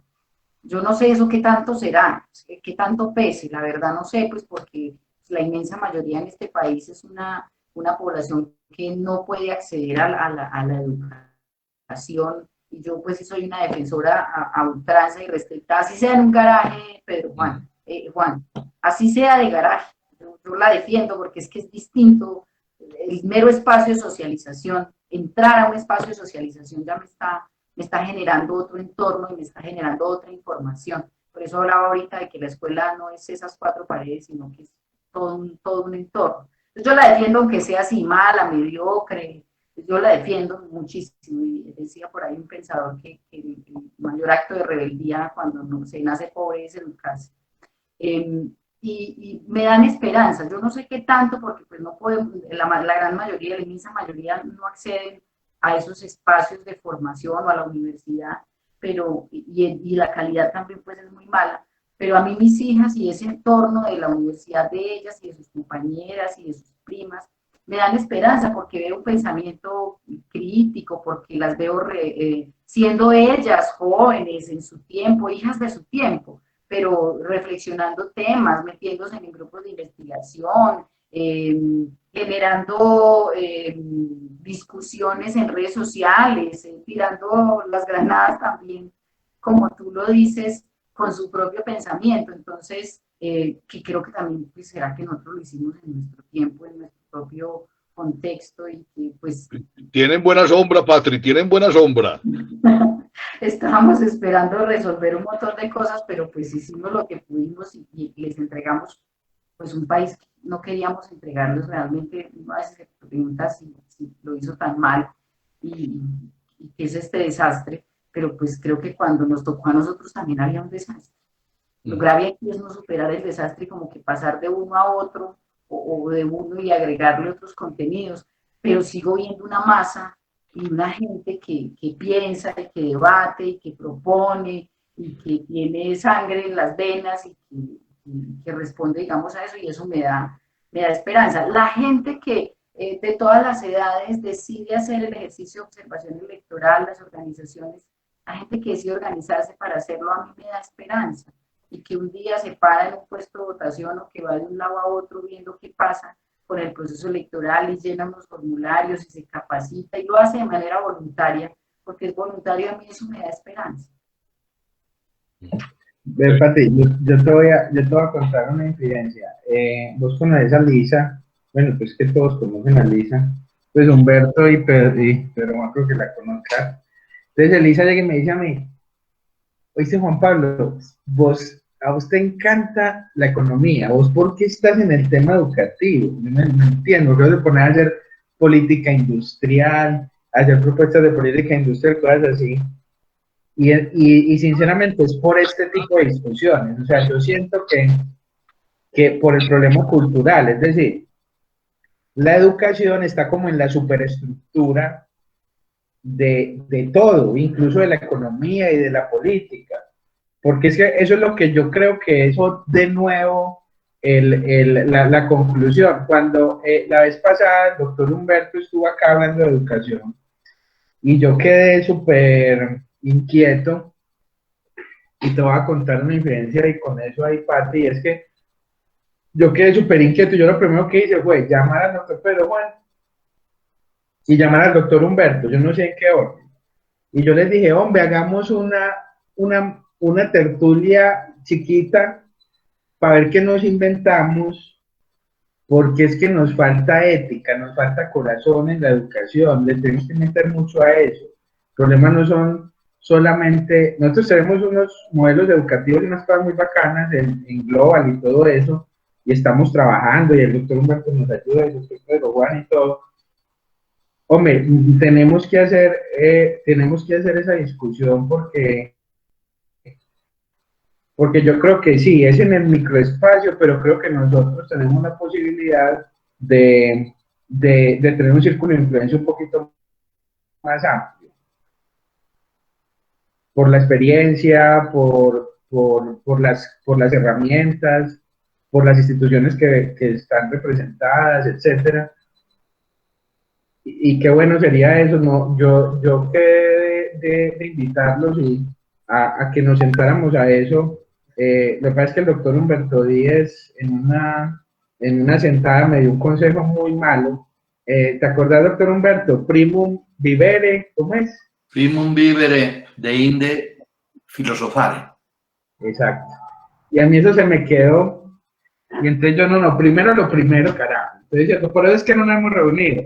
Pero sí hay que reunirse, porque es que... Pero eso traducido en paisa quiere decir, primero hay que almorzar para poder filosofar. Sí, exacto. Sí, por las cosas del urgente. Eres una verdad eterna, eres una verdad eterna. Por Dios, ni Sócrates fue capaz de sintetizar una cosa de... Muy bien. Por ese mal consejo es que no nos podía hacer la reunión, pero vuelve otra vez lo mismo. Y qué pena, doctor Pedro Juan, y qué pena, doctor Humberto, y qué pena los compañeros de Lipser, a Melissa, que está aquí, a Natalia, a Elisa, los que me están escuchando, pero cada vez que, hemos dicho, volvemos a lo mismo, y lo mismo estamos fallando en el tema educativo, ¿no? Pucha, nos tenemos que hacer ese mea culpa, hombre, o sea, tenemos que hacer algo, porque es que yo no sé si la cultura desde dónde se cambia, pero yo entiendo que la educación es la herramienta, porque volvemos a lo mismo. Yo no sé, doctor Humberto. yo quiero decir una cosa muy breve.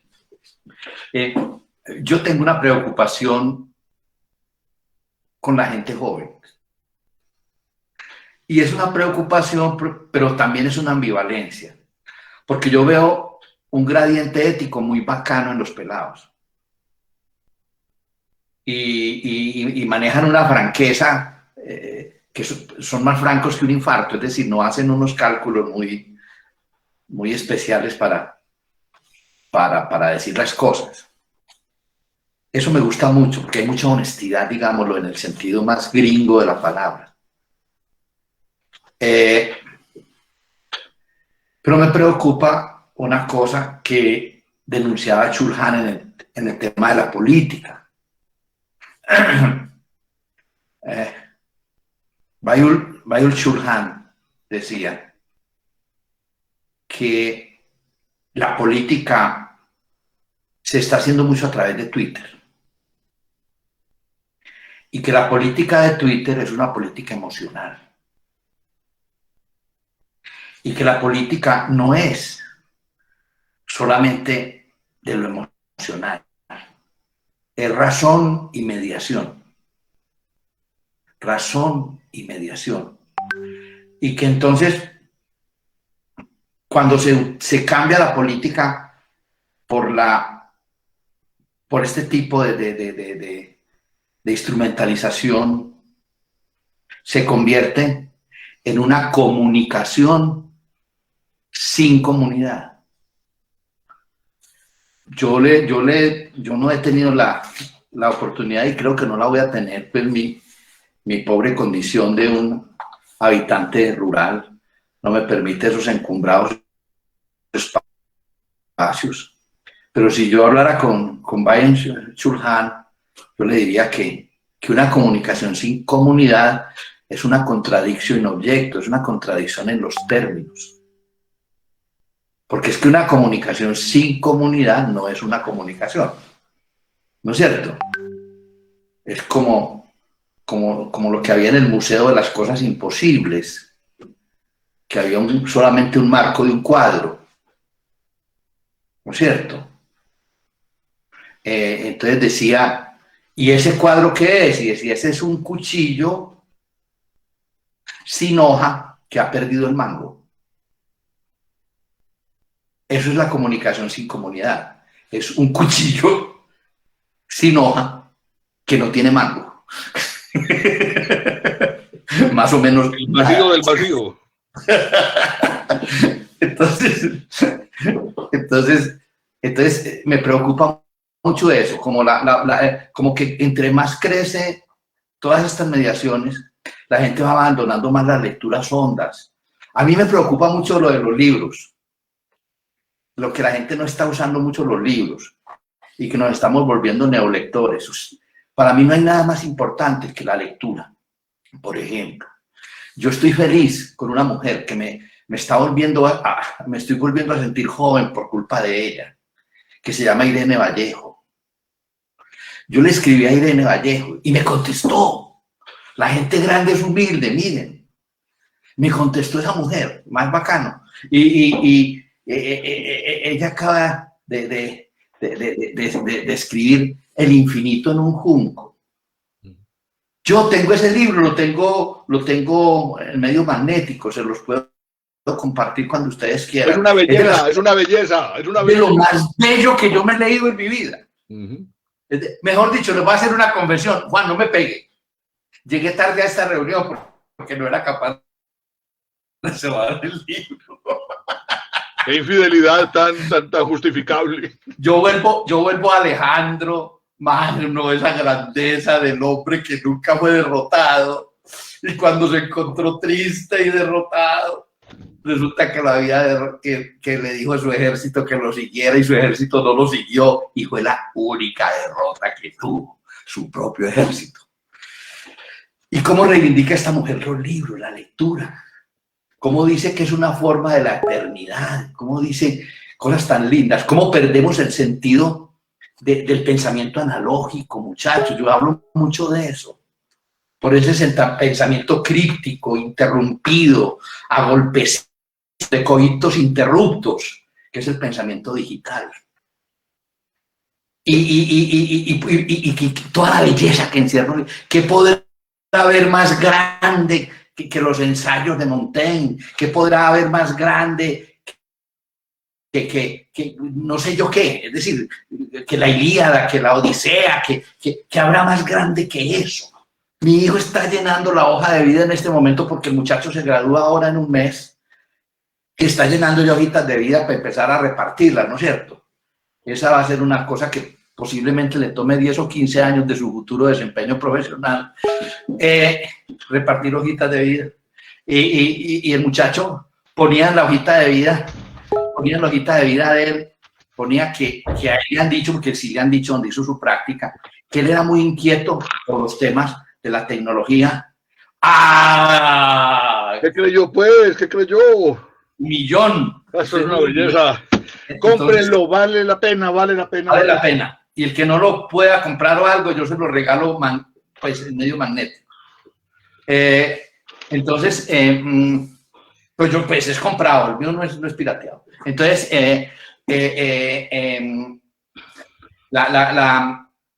entonces puso una cosa, puso que él era experto, él me debe estar oyendo, que él era bueno para la tecnología, que quería juntar una cosa que era la tecnología aplicada a procesos administrativos y a procesos de empresa, porque él está terminando en cosas de empresa.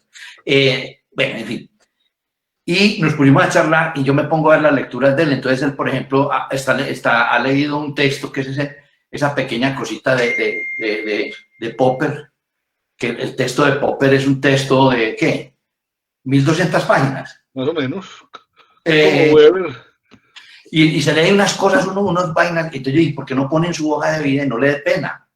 Poner que a usted le gusta la tecnología, pero que no quiere perder una mirada universal. A mí no sé, me llama mucho la atención eso y me preocupa eso de los jóvenes. Querida doctora Patricia, yo le digo doctora porque usted es doctora de verdad. No, usted es doctora de verdad, yo sí no, yo soy tegua, yo no soy doctor de verdad, yo no, la universidad no da crédito de eso. Es decir, me desmentiría la universidad. Y yo con un rector universitario al frente no puedo decir esas cosas porque me desmiente. Ni si usted no lo ha visto de doctor nunca, no sea pendejo. Soy tegua en otras cosas.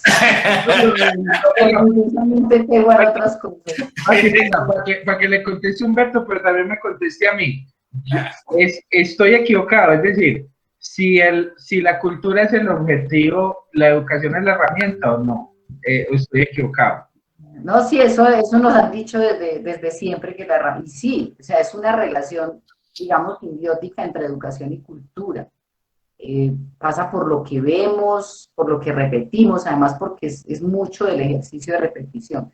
Yo te quería recomendar a ti, no sé si los otros quieran leerlo, pero te quería recomendar a ti un libro de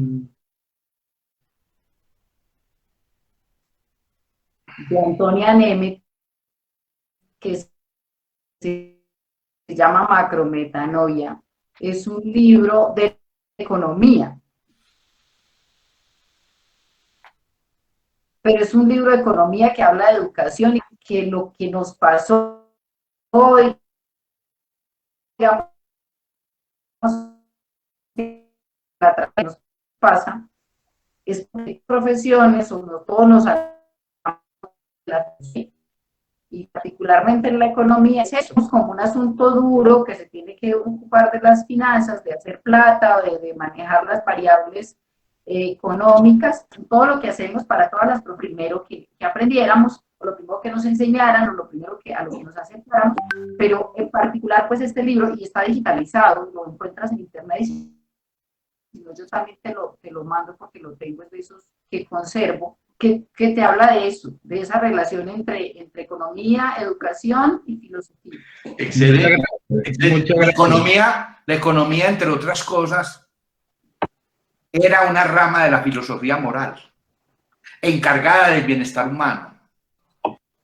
Y claro, definía para diferenciar lo que hoy llamamos economía, Aristóteles lo llamaba crematística. No, Adam Smith era filósofo. Claro. O sea, Adam Smith era filósofo y el objetivo de la economía es el bienestar humano, por supuesto. Pero entonces es lo que uno termina aprendiendo es que el bienestar humano no es un problema de recursos, ni de creación ni distribución de recursos. Lo que uno termina aprendiendo es que es un problema de cultura. O sea, Me sorprendes, Juanchito, me sorprendes. Pero le quería decir una cosa al doctor Díaz, y es que, ¿será que me da esperanza que mis hijas leen? Y libros físicos, pues, los que huelen todavía a libros. Entonces puede ser que eso es lo que más ayuda con la esperanza, porque estoy de acuerdo con usted, o sea, el psicólogo, se me acaba de olvidar, escribió un libro que se llama Pulgarcita, y lo escribió por los... Sí, Pulgarcita. El francés. sí, es el francés. Ya me contaminé. Ya me olvidó a mí también. Michel Serres. Sí. Eso. Sí. Escribió un libro chiquitico, delicioso y fácil de leer, que se llama Pulgarcita, y lo escribió por el ejercicio de los pulgares. Pero resulta que este ejercicio de los pulgares y nos mueve la plasticidad, nos modifica, y por eso Noam Chomsky dice que no, la Internet no va a generar una revolución, porque es que esto nos está cambiando la plasticidad del cerebro, y entonces todo es a la velocidad de la luz, o sea, la velocidad del rayo. Yo ya de verdad me veo dentro de poquito con un chip en la 100, mostrándome todos los chats y todas las vainas que hay que hacer al tiempo, y diciendo que llame a este y que le diga al otro la otra cosa. Es muy loco, pero digamos que desde el punto de vista de la psicología y de las modificaciones que esto va a tener en nuestra psique y en nuestra forma de relacionarnos es grave. Y es mucho más grave hoy en un contexto de pandemia global, donde los niños y las niñas terminaron botados, expuestos en un momento de su vida en que están en el aprendizaje mecánico, de las cosas, de la repetición, terminaron a expensas de una pantalla, pegados de una pantalla y de un aparato todo el día, llámese celular, tablet o computador. Y eso qué repercusiones y qué impactos va a tener en la salud mental, por supuesto, pero en la plasticidad y en la formación, en el ciudadano, digamos, y ciudadana del futuro. Sí, eso era una discusión, Pati, no sé si te acuerdas que teníamos con Ivancho Castrillón, que era el tema de cómo era importante el usar las manos y enseñar a usar las manos para desarrollar el cerebro. Claro. Bueno, nos encanta tenerlos a todos aquí. Definitivamente estas conversaciones pueden no tener fin, pero ya nos acercamos a la hora de finalizar nuestro conversatorio. Les agradecemos muchísimo a todos su asistencia y participación de este conversatorio. De igual manera a nuestra invitada y a la comisión de expertos de Foro de Futuro. Muy importantes todos los aportes en la charla. Antes de finalizar, les hemos dejado un formulario con una pequeña encuesta de satisfacción para conocer su opinión sobre estas charlas y los temas que ustedes quisieran que sean tratados en estos conversatorios. No siendo más, desde Foro de Futuro les deseamos un feliz resto de semana. Muchas gracias a todos.